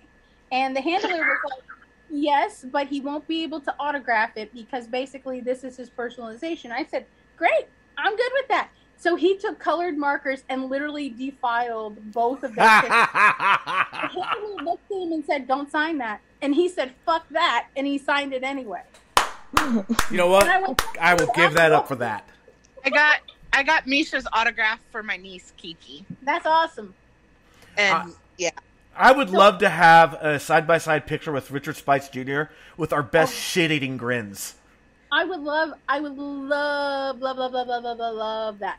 Now, the funny thing is, okay, so I'm 5 feet tall. I'm very short. Sarah, who went with me, she is in Amazon. I think she's 5'10", 5'11", something like that. So Jensen and Jared are both very tall, over 6 feet tall, both. Yes. So both of them. So is Mark. Exactly. In the picture with Jensen came down to my level so we could hug. In the picture I have with Jared, it's me, Sarah, and Jared. So he's standing up. So he's here, moose height, and I'm here, mini-me height, and she's there at Amazon height. And I'm like, "That's the greatest picture ever." Richard, I look like a normal-sized person next to Richard. Because Richard's small. He's short, yeah. Sarah had to get down to his height to make it into the frame. And I tell you, I got to hang out with Chris Schmelke 4 different times because I had 4 different photo ops. And he's like, "You again?" And I'm like, "Yeah, me again." That was a fun time. But I tell you, the weirdest thing was, so what I did was, the only thing Jen asked of me when I went to the convention was that I get a Jared Padalecki autograph for her. So I commissioned a painting, and someone actually made a painting, and I had him sign the painting. I have to get her that painting, guys. I still have it. And it's hers. Come on. What are you waiting for? I know, right? I wanted to take it to her in person. She doesn't live far from me. But because of COVID, we kind of had to put the kibosh on that. So I'm hoping that time will come soon. But yeah, I mean, that was the most, like, I don't know. I think I was high for like 2 months after that, maybe. Like, just floating on a cloud of... The only convention I've ever wanted to go is to a supernatural convention. Well, and I got to tell you, like, as a tactile, empathic person, Jared Padalecki is insane, the amount of energy he gives away. Like, he needs to keep some of that for himself, because he will just give it and give it and give it and give it. And the interesting thing is most of the time, if you have two people that are really close or two best friends that both have similar gifts, they usually will, there's one that's a block and one that's a giver. The block holds energy so they can give it back to that person. The other one gives it away. Guess what? Jensen and Jared are just like that. It makes sense. Coolest thing. And you don't know until you meet someone for sure if that kind of thing is real or not. And it is. Oh yeah, I watched plenty of like behind the scenes stuff. They truly are brothers from another mother. Absolutely they are. No doubt in my mind, which is why when all that stupid fucking hoopla happened in the fandom a couple weeks back, I was like, guys, just be calm, okay? Like, I got out of the fandom because fandoms can't do that. There's just too much toxicity in the supernatural fandom anymore. There is. It doesn't mean we don't love it. It just means we're avoiding it. Like, I have expanded my Twitter to include other stuff now, so it's not just supernatural stuff. So that way I can still enjoy that stuff, but get exposure in other ways from other things. And I'm still just about positivity and love and all, you know what I'm saying? Like sunshine and all that good stuff. Because look, I've seen the darkness, I've seen the rain, I've lived in it. I have had my fill of it, and I would rather focus on what's good and what's real. And some people may see that as weakness. They may see that as looking at the world through rose-colored glasses, but I'm like, I earned that. Yeah, what I want, this is one of my goals in life, and she's helped me once here. I want as many celebrities as possible to call me an asshole on camera. Ooh, with my name. Fun. I could do that. Right? It just sounds like the funnest things. Like, you know what? Blah, blah, blah. Name, you're an asshole. You're an asshole. I got called a sanctimonious tit by Mark Shepard. That is high praise, man. I loved it. I loved every second of it. That is amazing. That is so incredible. Usually, every now and then, I'll get like a like from a blue check, or I'll get like a smiley face or something. And those are cool. Don't get me wrong. I think they're the greatest thing ever. But I do long for the day someone just hauls off and is like, maybe Jared Padalecki's on one of his tears and he comes out and he's like, replies to something I say with something funny, like a dad joke or something. Like, I feel like that would make my life complete. I think the closest I ever got to anything like that was Misha called me and someone else out because we got into an argument and then we fixed it immediately. And he was like, I wish more people could communicate like this. I think it's my pinned tweet, in fact. Nice. But other than that, it just pretty much is, here, there, and everywhere. But I've been followed by a few blue check marks that are pretty famous. That's pretty cool. I like that very much. A few. My day may yet come. But, I think that's so cool. And I joined the fandom on a whim. I've never been part of any fandom. I've liked things before, sure, but not like this. It was very strange for me.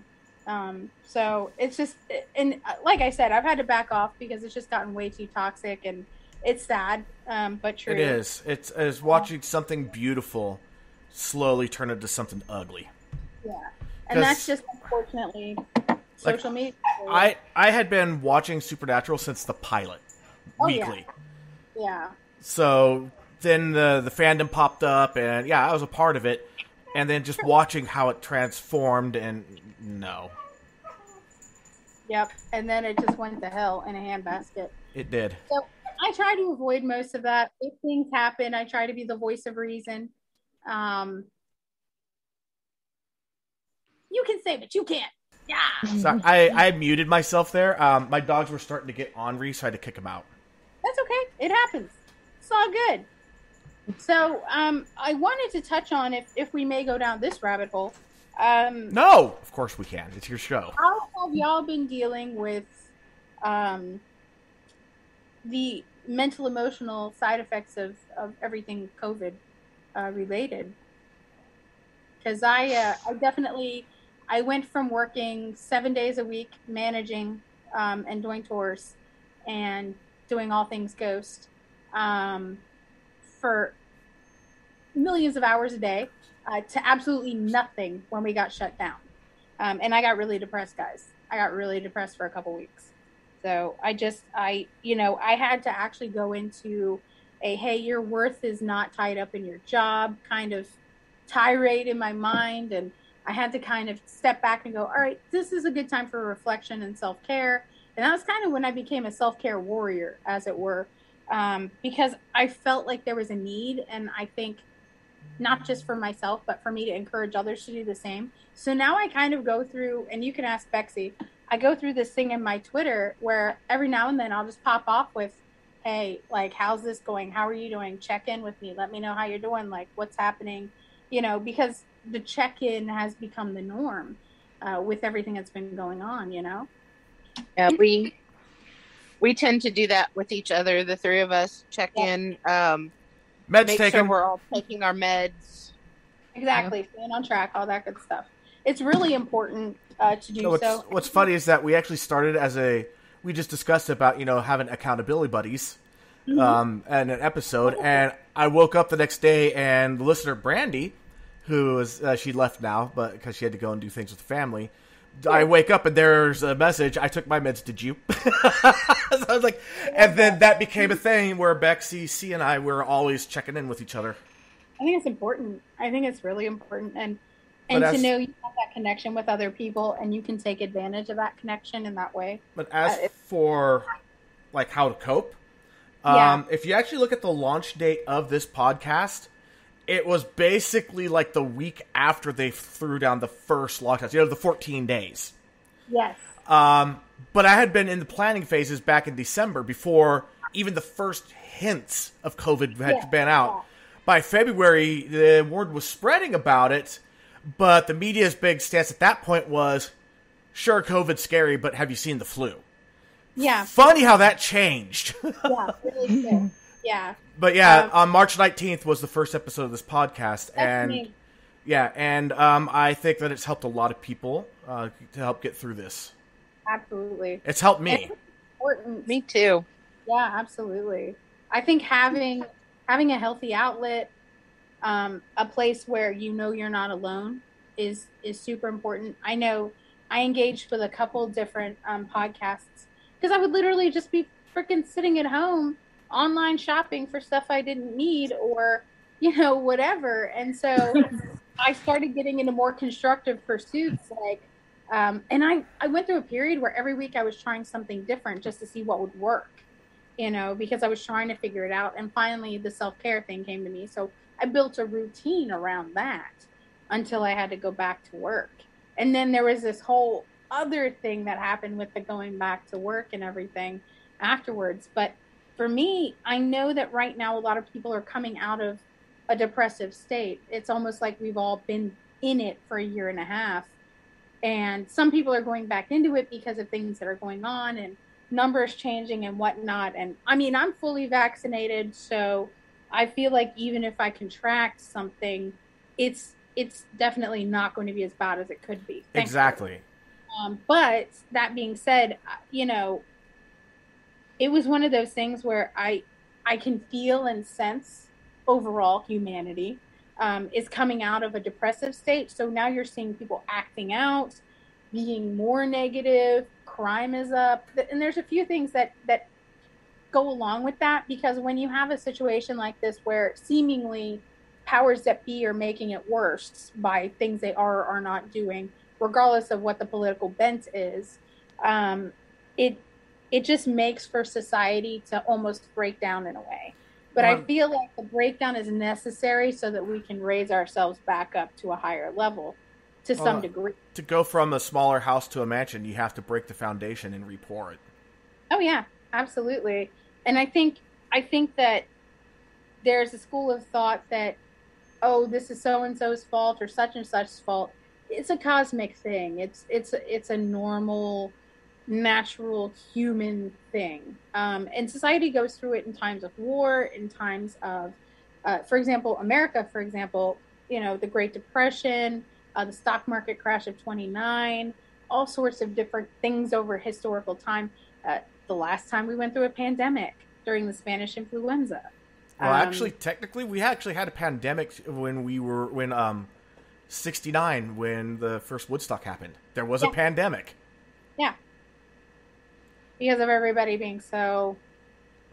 I think it's interesting. People forget very fast, but at the same time, we are as we are. Human nature does not change. And I think the nature of humanity should change to some extent to be softer, more kind, more understanding. I think we do our best work that way, I think. I think so too. And I think we're in just a situation where things are in flux, and a lot of people are seeing that as a huge negative, and it's actually just growth. That's all it is a period of growth. And so I try to, as much as I can, because there are people that don't believe in what I am and what I have to offer. There are people that think she's way too positive and way too optimistic about things. She can't possibly understand what's really happening. There are other people, though, that are like, yeah, she's right. This is what we need to do. And unfortunately, my platform is just not big enough to convey or, share that in the way that I would hope to. So what I have to do is hope other people are going to pick it up and take it, and little pieces are going to fall off here and there. And hopefully there are others like me doing the same thing, so it's going to flow. But, one of the biggest things I had to learn, though, was the not putting myself worth in my work, because that will destroy how you view yourself faster than anything.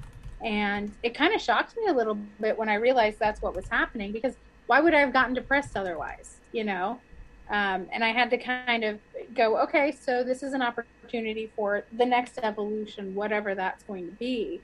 And so I kind of had to go through a little bit of a self-inventory, if you will, and really just dig in, because it was just me hanging out with me all day long. And then that was when we discovered things like Zoom and how to stay connected through all of this. And it's been an education, but at the same time, I think it's kind of, in some ways, been really great because it's boiled things down to basics, and I feel bad for those who filter too much through the media or hear things and let it affect them more than it should. I take news with a grain of salt. I take it in small amounts. I take certain things from like social media in very small, sparing amounts. So that I don't get overwhelmed by it, because I know that I have a way of getting overwhelmed by things easily. I find that the news source I rely on is a lot more positive and a lot more factual about what they say. So when I have my moments of, hey, I need to listen to the news and absorb some information, I'm not getting pelted with hate or anger. I'm getting pelted with logic, reason, and care. And that's a good thing. Which is much easier to stomach. Awesome thing. Yeah, definitely. So I feel like we've all kind of had to evolve a little and change. And as much as I'm concerned by what I'm seeing, at the same time, I'm encouraged by it too. Because on the flip side, you're seeing this awakening and this growth and things coming back to basic decency, hopefully for the better, Now, there was a joke that I made.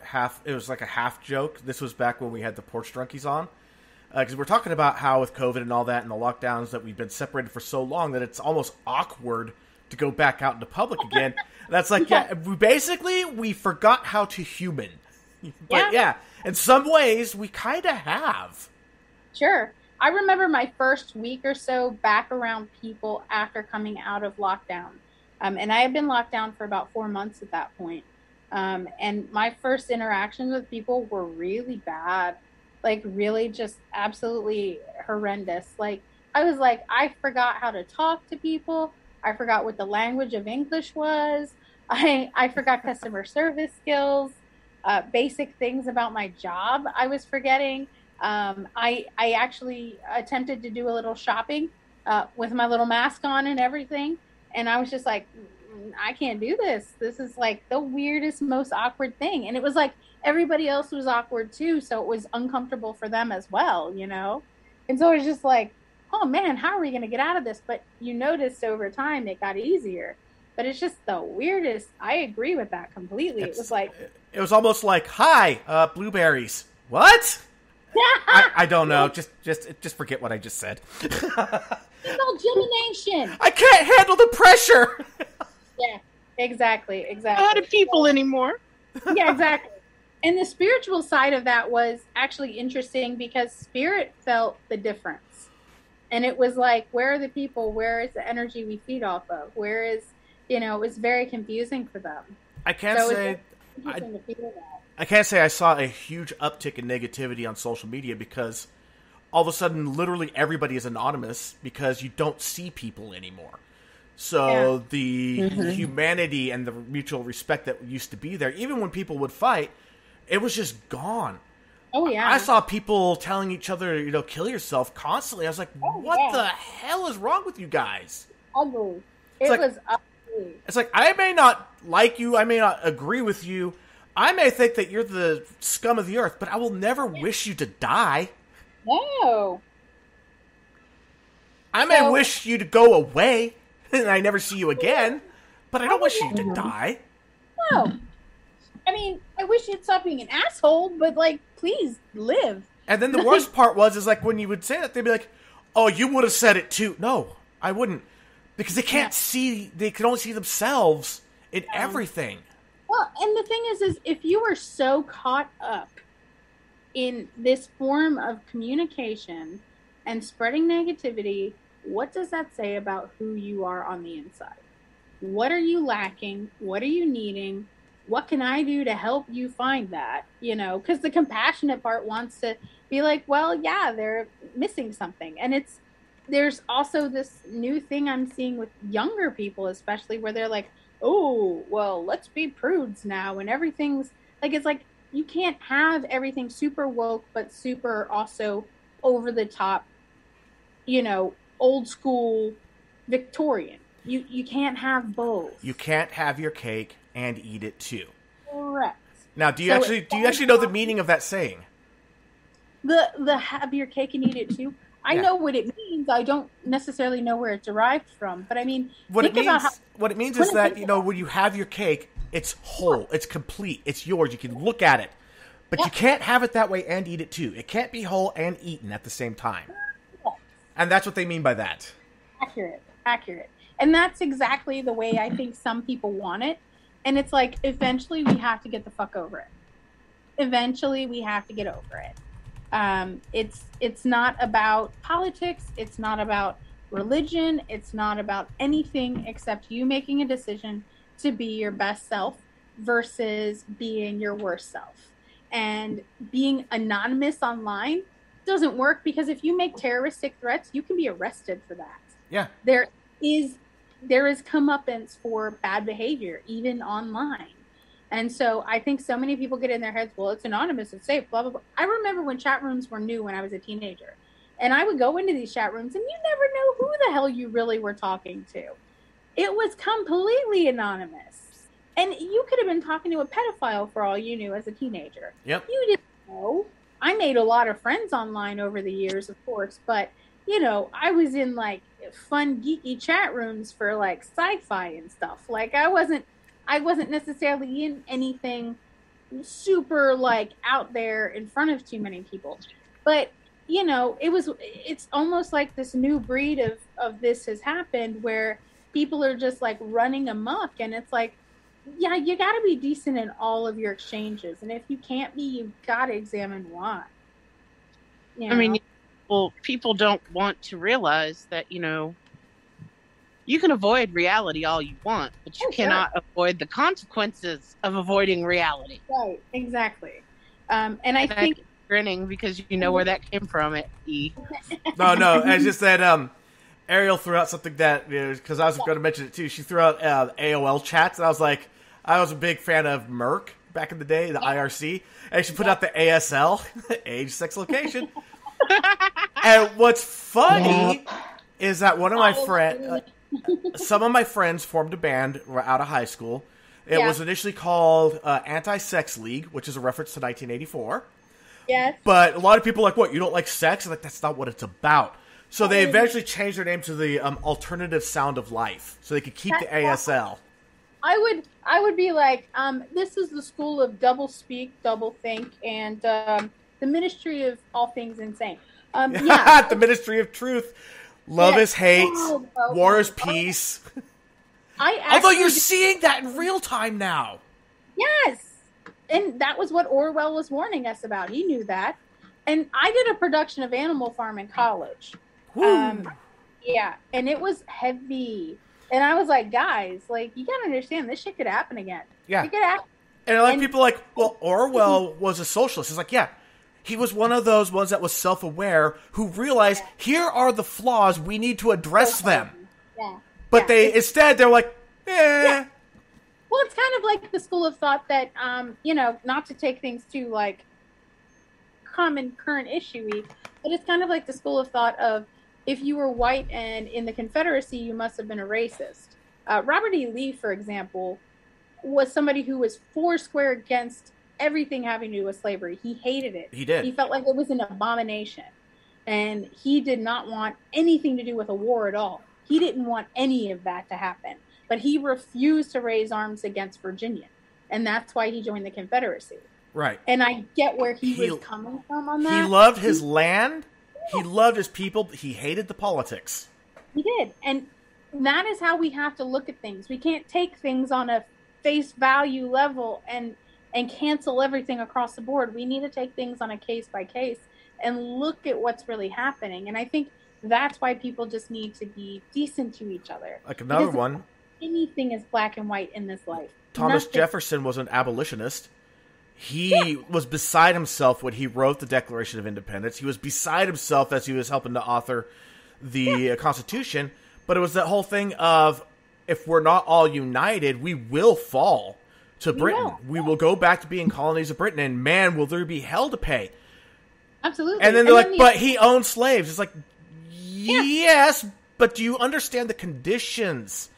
Well, he said, hey, you are free.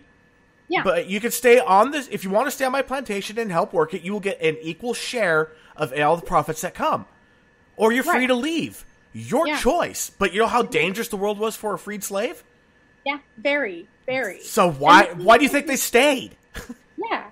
And you had situations where you have to understand our moral values as humans are probably very much on par as they ever were.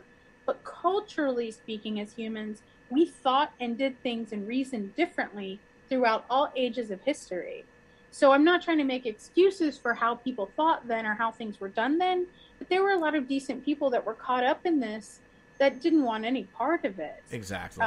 And a lot of different people from different schools of thought. And so I think we need to approach all situations in life like that. It is not black and white. One of the biggest sins that you can do with history is apply modern morals and values to what the acts of the past. Correct. And that's why I think it's unfair. I think there are certain things that have been done wrong that need to be made right in history, for sure. Oh, absolutely. But to erase everything or act like certain things were absolutely across the board pure evil, it does a disservice to the people that came before us. You know, I grew up in Virginia, where everything was Civil War history. The area I'm from in particular was Revolutionary and Civil War.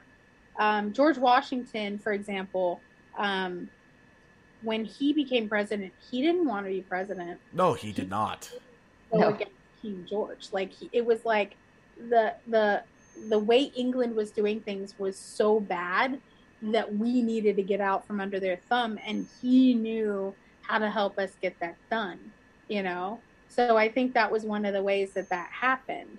And it's like the colony of Georgia, for example, we were founded as a British colony. Okay. So it was all the colonies, of course, were. Our founder, Edward, James Edward Oglethorpe, sorry, he was one of those people who he built relationships with the indigenous people here. He wasn't just warmongering or colonizing. He did a fair share of that too, but with reason. But it was like everything was planned here. So 300 years later, we still have our infrastructure. It's kind of incredible if you consider it. Well, look at the roads that the Romans built. Yeah, exactly. And then look at the roads that our Department of Transportation builds. Just saying.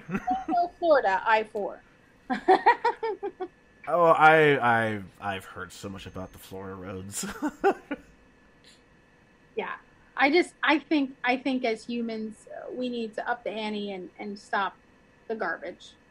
That's my PSA for this week. I expect better of people, and maybe I'm stupid for that, but that's just me. Yeah, I mean, our times are. It's funny. My mom's watching reruns of America's Next Top Model. Okay. She's on a cycle where one of the models actually a few years ago passed away from cancer. And that sucks. My mom was like yelling at the TV about how this girl was acting stupid and blah, blah, blah, blah, blah. And this other girl was being stupid too. And, you know, when people get catty and immature, they act dumb. And so I looked up what happened to the contestants. I was just curious. And I looked it up and I was reading through. The one girl that I thought was a sociopath is actually a career criminal. She's in prison. Go me for knowing that. Nailed it. Nailed it. The other girl, I figured she was probably somebody who had a troubled past with methamphetamine, had a little bit of a sketchy, unfortunate, sad past. And she probably, hopefully, didn't relapse. It turned out this person did relapse, and then turned her life around, got clean, became an advocate, and then got breast cancer and died a few years later. Like, damn. That sucks. You know? But the point is we have to think about how our time on Earth will resonate. Whether it's our current time or later time, the choices we make will matter. They will reverberate. There is a wave from the energy we put out into the world. Is it a wave that when we're not here anymore is going to mean something, or is it a wave that's going to be destructive and harmful?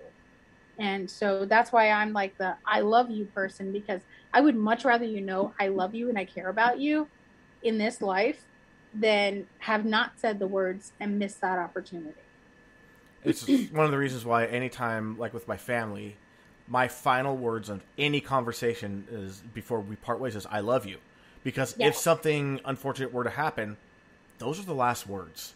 And what better last words than that? Those are the best. Those are the only last words you need. Because that gives us so much peace and assurance. It's like, that even when I'm pissed at someone. Oh, yeah. I love you. Yeah, I'll end the call. It's like, you know what? I still love you. I'm pissed, but I love you. Click. We're done. Yeah, I mean, it's very important. Very, very important. And I feel like more people are starting to wake up to that reality. It's just not happening fast enough. And when you have a microcosm of social media or something like that, you're going to see the ugliness. It's going to be on parade. But what I try to do, ugliness sells. Yeah, absolutely. Ugly on parade should be what they call social media anymore, because it's just parade. Well, just like it's a saying that's said throughout media, and they made it really big on the movie Nightcrawler, which is if it bleeds, it leads. Yeah. And it's kind of along the same lines of, the way journalism changed over the years. It went from lapdog journalism to junkyard journalism. And the thing that changed it in America specifically was the JFK assassination. Totally turned over how the media handles and does things. And then introduced the 24-hour news cycle, when there Yeah. not enough news to fill a 24-hour cycle. How it was when at midnight you heard the anthem and everything went off air and nothing came back till 6 a.m. Unless it was Saturday, then you might get infomercials starting at like 4 or 5, you know, and then the cartoons would come on. Like that, the spray can for hair. Dude, that's just Dutch boy. Yeah, exactly. Like, yeah. It's like you can even brush it as they lightly touch it with the brush, too scared to actually brush it because it's going to all fall off because it's spray paint hair. Have you seen this product lately? It's the greatest innovation since sliced bread. And it's literally a bread slicer. Yep. Or the Ronco chicken rotisserie that also doubles as a turkey baster. Like, I don't know. Like, it's just all this stupid stuff. Oh my God. I had bad insomnia when I was a small kid. And it was probably because I was a medium and I didn't know that was what was keeping me up. But I would go lay down on my parents' floor in the middle of the night with my little pillow and my little blanket, and the TV would still be on. And I'd be like, oh God, I hope it's before midnight because it's about to go off air and go to fuzz. And I'm just like, the fuzz is going to make the noises louder. And I'm just like, willing myself, go to sleep before it gets dark, go to sleep before it gets dark. And I remember like watching as the last programs would change into the next. And there would be nights where I literally would be awake until those silly infomercials would come on. And I'm like, okay, I gotta go to sleep. I'm going to go back to my bed and go to sleep. I mean, I remember one time in particular, I don't know if it was winter or what, but I saw a mouse run across the floor and I was like, okay, I'm done. I got to grow out of this. It was like, this is crazy right here.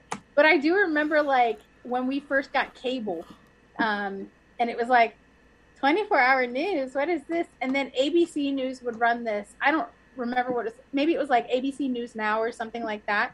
But they always, around Christmas time, had these beautiful pictures and they would play Christmas music. And I distinctly remember from middle school years being up late, listening to that, laying on the couch trying to fall asleep. And so, like, I have those memories of that. As an adult, I'm like, oh, what is wrong with us as a society? Like, why do we need news 24?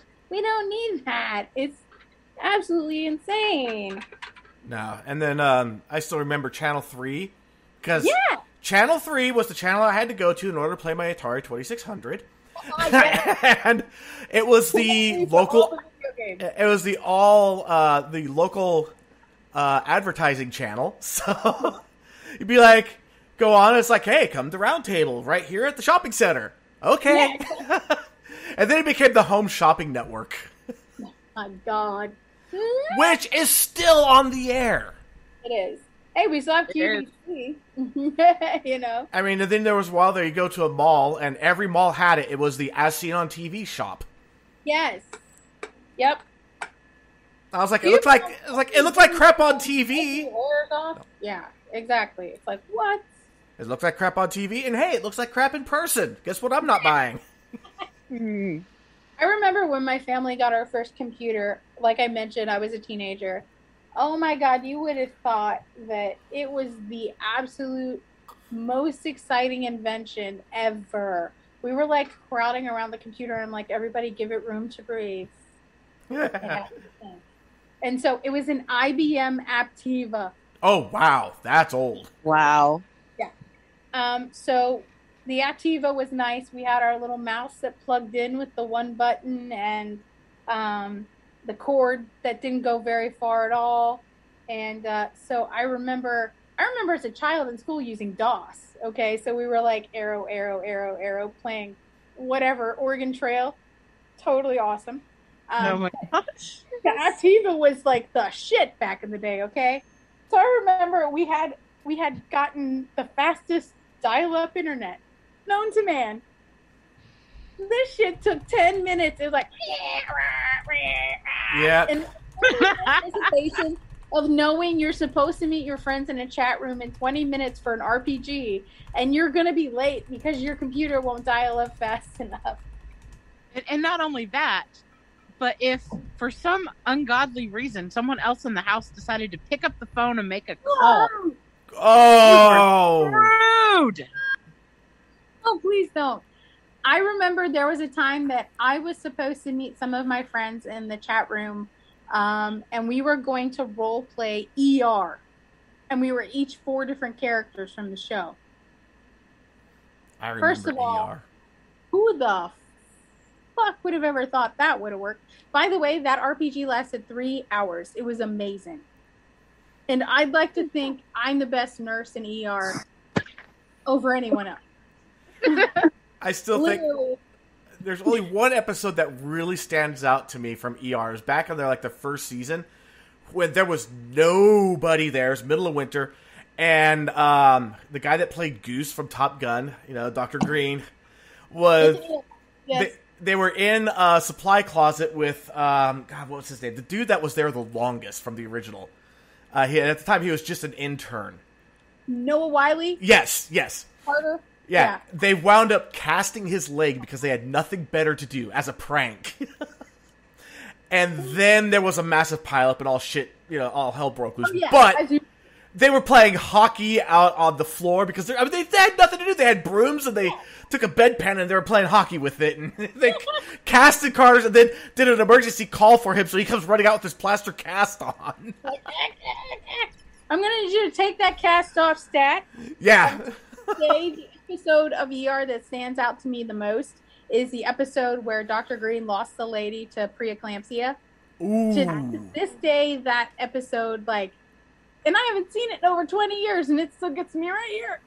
I think about it, and I'm just like, ugh. And now preeclampsia, thank God, is not as bad as it used to be because we understand it better. We can save mommies and babies a lot quicker. But man, that was intense. That was absolutely crazy. Then as I got older and the show drug on and on and on, I would guess what the problems were with people. Yeah. Because I'm basically a TV doctor, right? So I'd be like, oh, that person has pernicious anemia. Sure enough, 20 minutes later, yeah, Mr. Jones, you have pernicious anemia. Do you know what that means? Okay, so did you watch Dr. House MD? Oh, of course, yeah. How many times did Taub try to diagnose the same damned thing every single time? Is it a broken leg? No. No. Damn it, I had the name of it too that he used, and it just slipped my mind as I was doing that. I was trying to remember it. Do you remember the episode of House? Sarcoidosis, that's what he always asks. Sarcoidosis, yes. Every single time. Sarcoidosis? No. Sarcoidosis, no. Do you remember the episode where the lady died? She went septic and she died because her bra had cut into her back. The hook from her bra cut her back. I don't remember that one. They couldn't figure out what the fuck was wrong with her. And they were going on and on and on, testing. And she went septic. And then she went, it was fatal, obviously. And they turned her over and they found the wound on her back. Tiny little pop from the bra. That's all it takes sometimes. And I was like, how the and I think the whole point was stuff happens. And I think it was Dr. Foreman specifically who missed it. And he was just beside himself. I'm like, dude, calm down. Yeah, but it's it's attention to detail. Yeah, exactly. And as much as it sucks, and this actually came from, my wife's a huge Grey's Anatomy fan. Absolutely a huge Grey's Anatomy fan. But there was one line that came out of it that I was just, because I was into it in the beginning when Shonda Rhimes was writing. In the beginning, but... Yeah, and then I got completely out of it. Shonda Rhimes wasn't writing. Well, she wrote the episode that Patrick Dempsey left. And she put it on, and I could not tear my eyes from it. I was playing Skyrim. Yeah. And then all of a sudden that episode comes on, and I find myself watching it. I'm just fascinated by it. And, Patrick Dempsey's character dies, and the one doctor, this one nurse, she knew what it was, but she couldn't assert herself well enough. And then Meredith Grey said one line that was so true that could apply, which is, his life had only been lost in vain if you don't learn your lesson from this. Correct. Yes. Now, as I recall, Grey's Anatomy is that show that should have died a long time ago. No offense to anyone who loves it. It's just a bunch of doctors and horny doctors and nurses trying to fuck in the call room. Oh my God, the cross-contamination that happens just kills me. Right? Especially with the supply rooms. Oh, let's go ahead and fucking sterile supply. Are you kidding me? My thing is back in the day. Okay, let's take it back. Jeffrey Dean Morgan. When Oh my God, I love him. When I fell in love with him was when he was on Grey's Anatomy. When he was a ghost? Yeah. When his character died, I lost my shit. Absolutely lost my shit. Was like, I'll never watch this fucking show again. And I never did. So... I kept up with what happened. I did end up watching a couple episodes because my mom was watching them. But, like, after that, I was done. I was like, nope. Incidentally, I want a shirt that says my perfect weight is Jeffrey Dean Morgan on top of me. That's neither here nor there. If that is there, that is everywhere. So, I was walking through the living room one time, and there was an episode where, I mean, it was about Karev, you know, and it absolutely felt like a swan song episode. Yeah.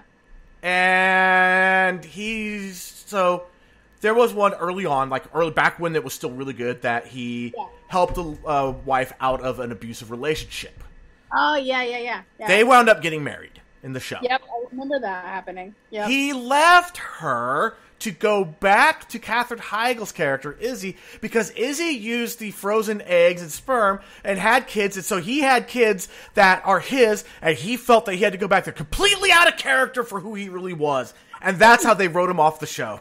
Are you serious? Absolutely serious. He just vanished one day and then left letters. I was like, that is so out of character. Why would you? That's the problem with not having good follow through in your writing, people.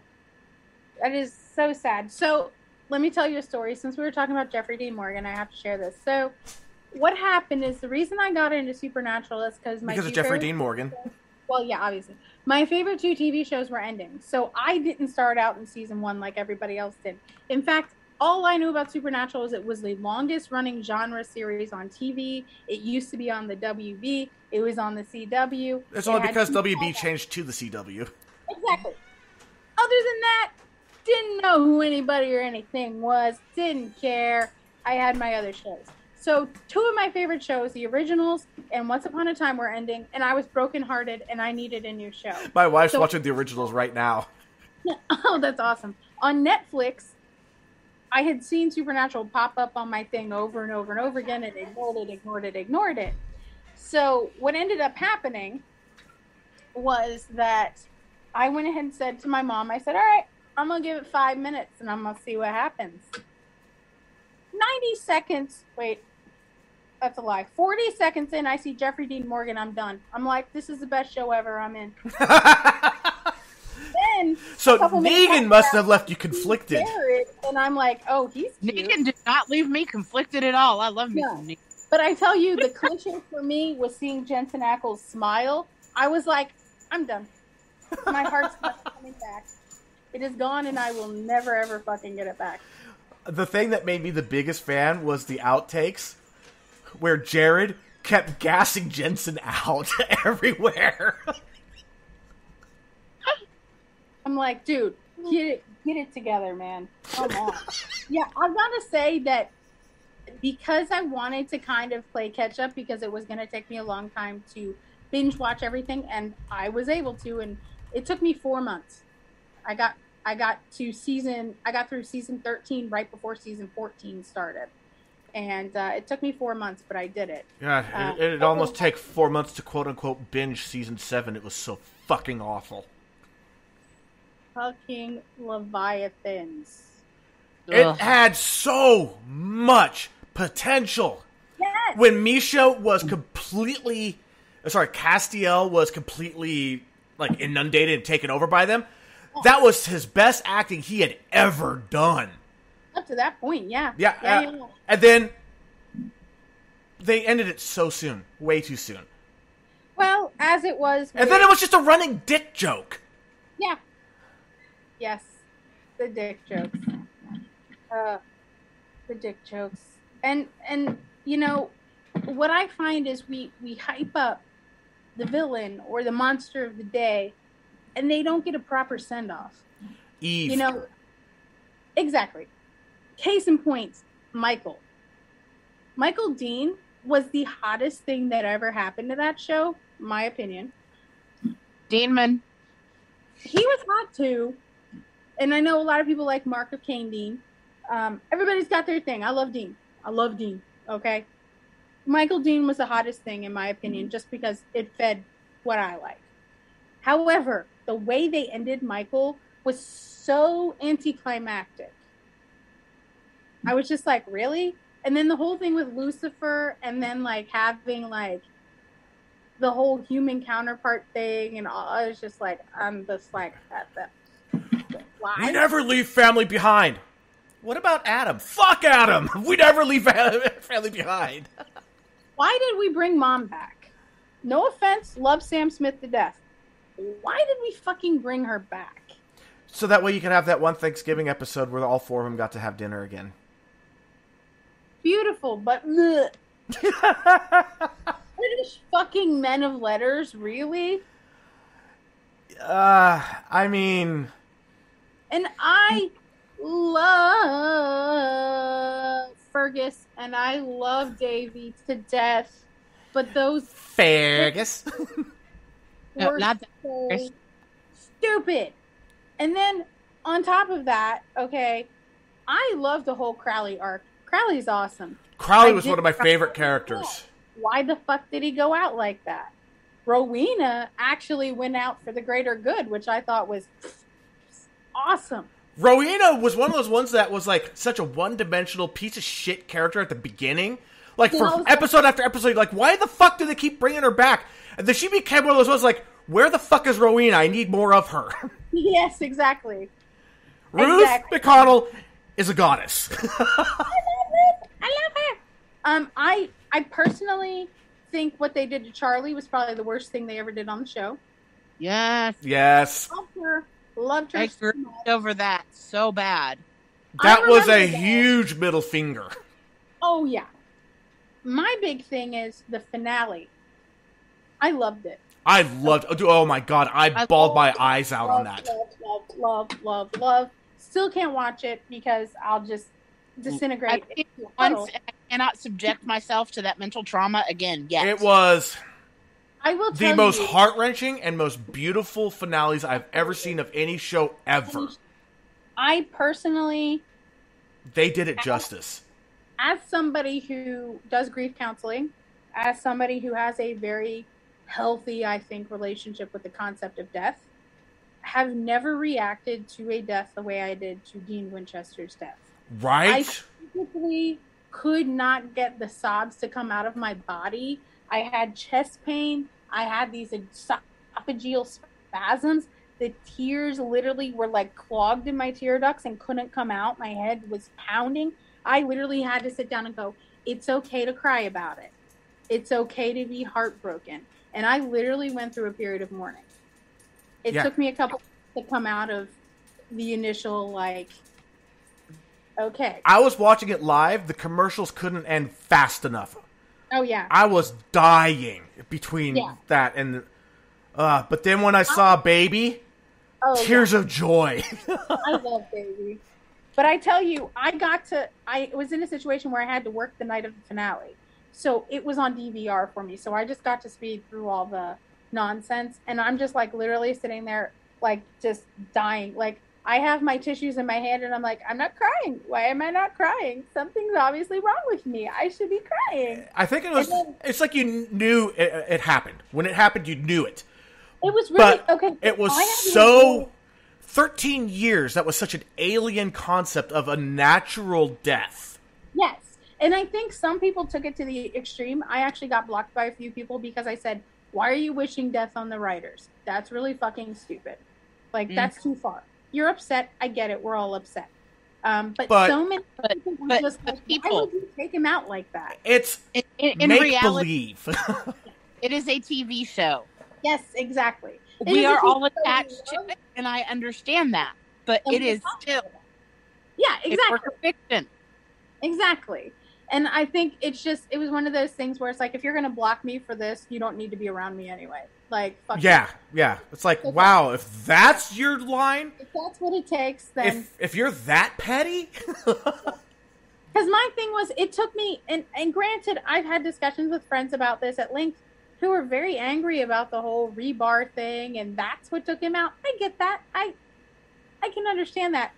My thing was I wanted to be sure, because it kind of dawned on me after the penultimate episode. I was like, one of them's going to die, or they're both going to die, or, well, life is people die. It happens. So how's it going to end? Not even considering, because I was an idiot for 1 second, that they were going to do something like that. And so when they walked into the situation where they were in the barn, as they walked into the barn, I was like, oh my God, Dean's going to die. Like, something inside me just snapped, and I knew it. And I was like, you have to steel yourself and be ready. Pun intended, steel yourself. But I was like, you have to make sure you handle this, because it's going to suck. And then I saw the piece of rebar, and I was like, oh my God, no. Yep. And I was just like, did anyone else just catch the camera totally sitting on that for like a split second? Yep. Did anyone else fucking...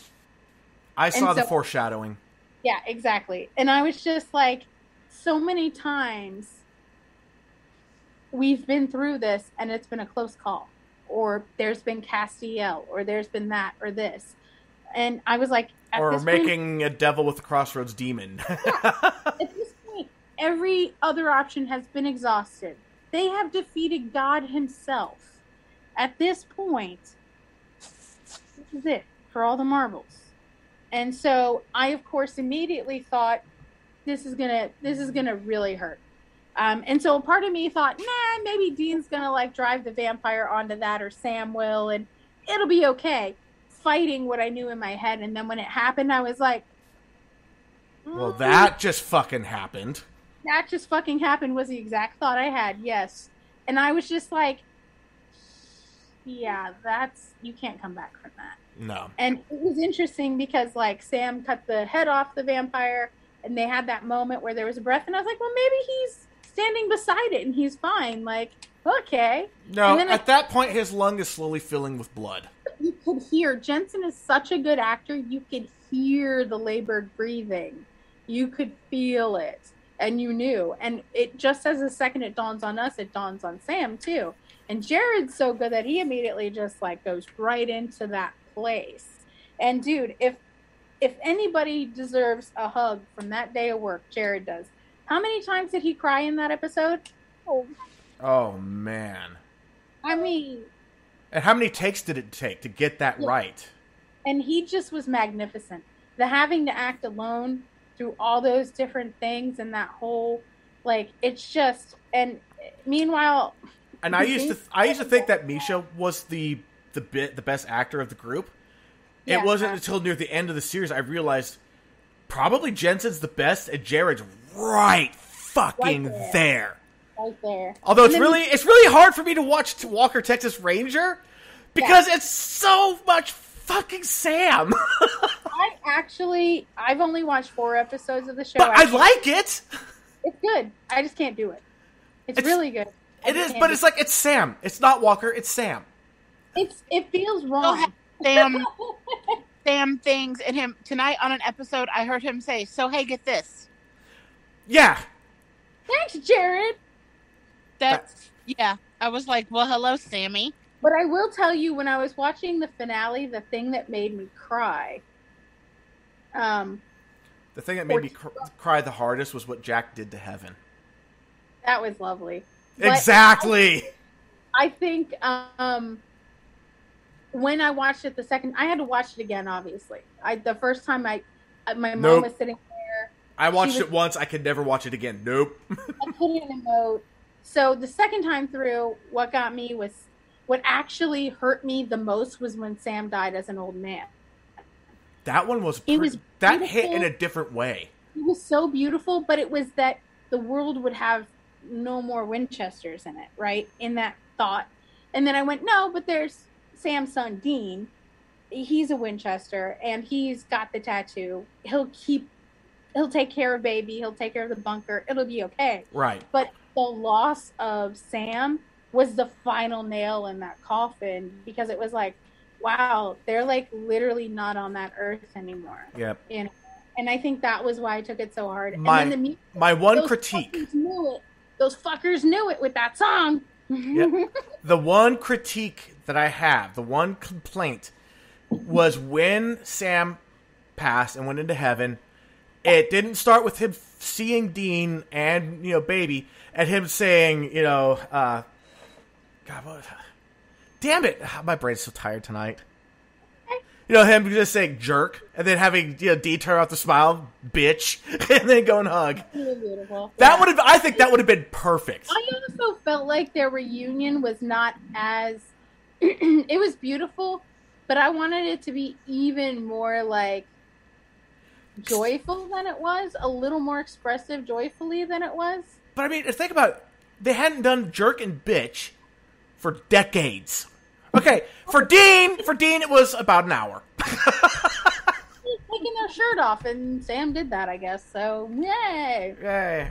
But yeah, not the best I wanted to look at, bitches. But anyway, I digress. Okay, so did you notice? Season 3. So did you notice? Oh, The Boys. Oh my God, I love that show. That's my guilty pleasure. I love it. There's nothing guilty about it. I fucking love that show. I have to admit it. I miss Homelander. the storyline for The Deep has gotten so enthralling. It is such a great story. He is such a shit person, but the story is so good. But the whole thing with exactly. You're like, what's gonna happen? Yeah. And now that whatchamacallit's head got exploded, I'm like, Yeah, there's so much. It's just, And I'm really excited to see what Jensen's gonna do with it because, as Soldier Boy. my love for him knows no bounds, and because I love him so much as an actor, I'm just like, dude, you better take some clothes off. I'm sorry, but yes. So did JDM actually sign on? I know that Jensen did, and I know that JDM was in negotiations. There was some talk. I haven't heard anything one way or the other for sure. And knowing how much people love him, they probably put a lid on it to either way. Oh yeah. I know it's going to be interesting. I think that Jim Beaver made a post about it. He was like, "Look, I'm on the same billing card as this guy again. How exciting!" And it was him and Jensen. And I was like, "And how do you get?" Okay, so the only other actor I know of who has played the same character different ways in different shows is Richard Belzer, who was Munch in SVU. He was on a totally different network on a totally different show. Came over to NBC to do Law and Order SVU. He's actually portrayed that character in like 7 different TV shows in 4 different networks over the period of over 25 years. How do you pull that off? So, I have no idea how he did it, but he did it. But anyway, I was thinking, how weird is it that Jim Beaver is still playing Robert Singer? He's not Bobby Singer, but he's still like, I'm like, okay, keep it going, buddy. Keep it going. This is awesome. The French mistake. Who the fuck writes their own name as a character when they're a producer? Bob Singer. Yeah, and even Bob Singer, in real life, he fucking hated that decision. Yep. And he signed off on it. That's the funniest part. I think it's hilarious. He didn't expect it to last. That was the thing. Not at all. Okay. It was supposed to be. Fun fact. Yeah. TV Guide's very first ever Viewer's Choice Award. Supernatural won it. Fun fact. Did not know that. That's fucking awesome. They won it either 2 or 3 years in a row, even. And it's like, you have like NBC, CBS, ABC, Fox, all compete. You have this little rinky-dink shit network called the CW, and they win, the People's Choice Award for Supernatural. Yeah. And that was season 5 and 6 when they were winning it. Gosh. The season 5 was so good. Oh, I bet. I mean, just like the interesting thing is like, no matter when you walked into it or it became part of your life, like everybody has a cool story about how it's affected them. And that's what I really love about it. Other TV shows here and there, you'll hear stuff not like this one. No, this one, I met a lot of friends through it. Yeah, a lot. I I have had so many bonding moments with people that I otherwise didn't really know. Coworker of mine, I just started talking about it one day, and they turned around, and I mean, we just, boom, best friends. I love it. I met a fan in the wild.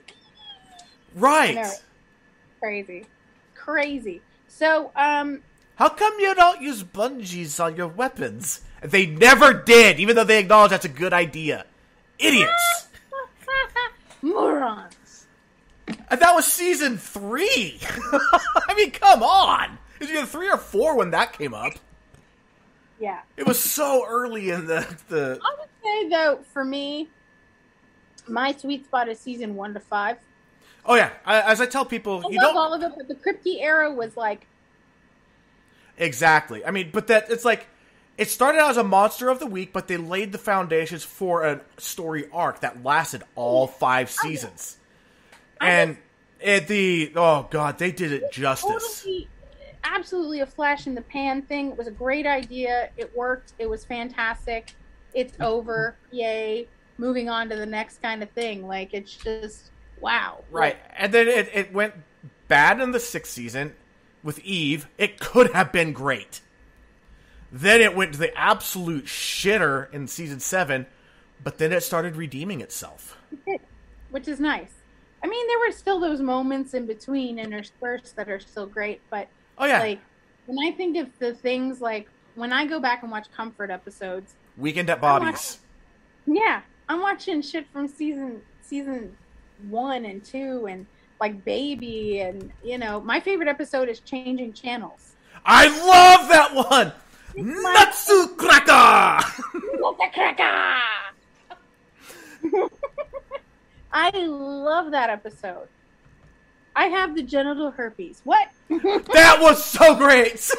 Herpavix. I have genital herpes. I have genital herpes. Yeah. And I take Herpexia. Yeah. And he's like, I don't want to do this. Yeah, you're the one that said to play our roles. Do it! You know what I hate about procedural cop shows? There's 3,000 of them, and they're all the same. Who wears sunglasses at night? A douchebag. That's who. That was a straight up call out on David Cassidy. Straight up call out. Yes. She came to Florida looking for sunshine, but all she found was death. Yeah. You know what makes Dr. Sexy sexy? He wears cowboy boots, not sneakers. I thought you don't watch the show. Guilty pleasure. Son of a bitch! Yeah, I mean, just that whole episode is just insanity on parade. Another great one, of course, was the mystery spot. Oh, God, yes. So what happened was Richard Speight joined the cast in season 2 as the trickster, right? Right. I knew at that point, not because I knew from outside sources, I had decided something in my head that he was an archangel. I was like, he's way too powerful to just be a demigod. He's got to be an angel or something. Angels hadn't even been introduced on the show yet. They weren't even a concept yet. And I was like, nah, that dude's way too powerful. I don't believe it. So I just kept on following my hypothesis. And then it finally was confirmed for me at the end of Changing Channels. And I think that's why it's my favorite. Because I was like, fan theory confirmed.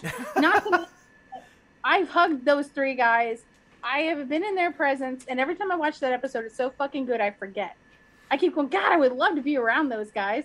So... like, you know how the fandom, for a while there was like little different fragments doing little different things? Yeah. And they were naming them after different angels and all that. I wanted to actually do like a peacekeeping group to try to bring in the peace between the groups and call them Gabriel's Guardians. That's awesome! Because what did he really want? He wanted peace. Well, I mean, he wanted the fight. He called it. He said it. But ultimately, he just wanted peace. He wanted it over. I think that Castiel and Gabriel were the 2 smartest angels in the bunch. And I think that they should have been probably hailed as such. So I always wanted to see more of a relationship between the 2 of them built up. Because I felt like they were the thing, you know? And I was like, yeah. if the pizza guy actually loves her, why does he keep spanking her? Or I learned. one of my favorites. One of my favorites. And it's such a subtle scene. There's about when Dean took Castiel to a whorehouse, and he's all, "It's not your father's fault that he left. It's not your fault that your father left." Fuck, that was so awesome. And Dean's all like, "I guess it's time to go." What It's did like, you do? you are trying to ruin an industry that is completely built upon father issues. This is a den of iniquity. This is a den of iniquity. Cass, are you okay? I'm drunk. What'd you do? I found a liquor store. And? I drank it.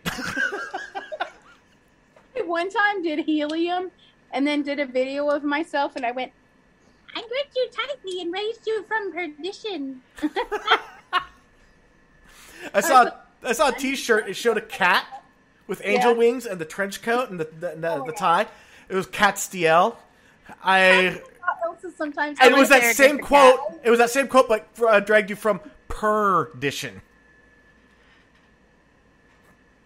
I'll interrogate the cat. Yeah, I gripped you tightly and raised you from perdition. Dun dun dun dun dun dun. You're my Jensen face. That was awesome. Perdition. All right, so yeah, Missy, I think we have to wrap it up. We're running out of time here. Oh, it has been so fun. I hope we get to do this again sometime. It was great. Thank you for sharing all that information. I can tell you for a fact, you have a bunch of new followers. They were announcing it in the chat room. On Twitter, you're going to be getting some emails. Hopefully you will be coming back as at least in the chat room and being a part of us. We would really love that. I will definitely come back and hang out. Absolutely. And if you ever see Floating Duck in there, he only comes in every once in a while, but when he comes in, his jokes are just fucking over the top. Like, Richard does some really good jokes, but Floating Duck, he's the king. Gotcha. Awesome. It was an absolute pleasure being with you guys. I have enjoyed getting to know you and hanging out with you. I feel like I've gained 3 new family members today and then some. Absolutely. Between our chat. Definitely. I absolutely love this opportunity. It was like, I've loved you forever since I've met you. Yeah, and that's kind of how it was when I met Bexy. Like seriously, there was this group of people on Twitter, and I couldn't tell you why. I just knew at the instant I started reading her tweets, I was like, I'm going to become one of her best friends, and I don't know why. I love this chick to death. Absolutely. That is so cool. And, of course, you guys are welcome to reach out to me anytime. Definitely. If you need anything. I'm here for you.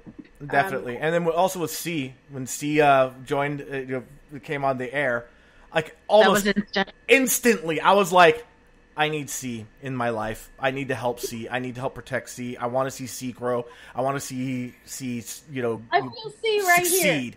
See right here in my heart. Yes. And then, like, as soon as the episode was over, I immediately texted Bexy, say, co-host, ? Her reply back was yes, and I went straight back to C going, you want to join the show as a co-host? Oh, that's so cool. I love that. Yeah. But C's definitely part of the family. Aw. Yep. It's so cool. We love our C. So welcomed. All right, so yeah. Next week, wow, do we even have anybody scheduled next week? Do you have anybody yet? I don't know. No, we actually have an open day. I have an idea of someone that might be able to fill it. Met someone who basically was singing pages from my life that might be willing to come on. I know that they have Thursdays off. I will talk to them. Okay. Otherwise, we're gonna have an open episode because it'd be episode 8. Is it? No. Yeah. Yeah. I was like, oh, if you're on Discord, we have a Am I Mental Discord. Yes, we do. Wow. For, general conversation. We have one where we share art and poetry and my music that I write, and we also have if an episode gets enough traction in the chat and people want to continue talking about it, we'll create a channel just for that episode. Super cool. Well, I will say this. I'm usually off on Thursday evenings anyway because I work a 9 to 5. So I probably will definitely be around hanging out and chat, becoming a fixture, annoying the crap out of all of you. You're not going to annoy We anybody. love that. We get that all the time. Do it, I'm do going it, to do annoy you. No, you're not. He hasn't I'm gotten tired of me yet. I'm an older brother, and I'm the oldest cousin. My dad has 9 brothers and sisters. I have an army of cousins. Family. I cannot be annoyed that easily, but I can sure as hell be annoying. I was like, I am the annoying little sister. And I don't annoy him. So. Not even a little bit. That is so cool, you guys. Thank you so much for having me. Seriously, it has been wonderful. Oh my goodness, thank you so much for coming on, because this was amazing. Yeah, we actually Definitely. You definitely got a lot more interaction coming out and a lot more questions than our average guest. I'll say that. Wow. I Which feel is so great. honored. Oh my gosh, thank you. No, thank you. Seriously. Welcome. Totally. Absolutely.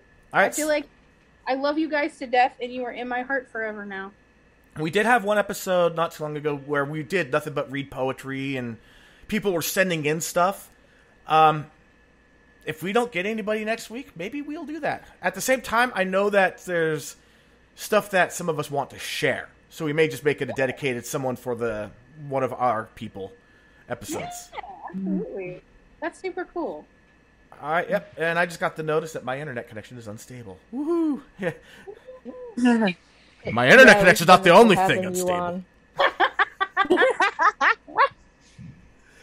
Yeah, I agree with C. It was fun having you on. Awesome. Thank you. Thank you Very much. All right. So until next week, I'm E. I'm Bexy. And they said it at the same time. And we are out of here. See you next week.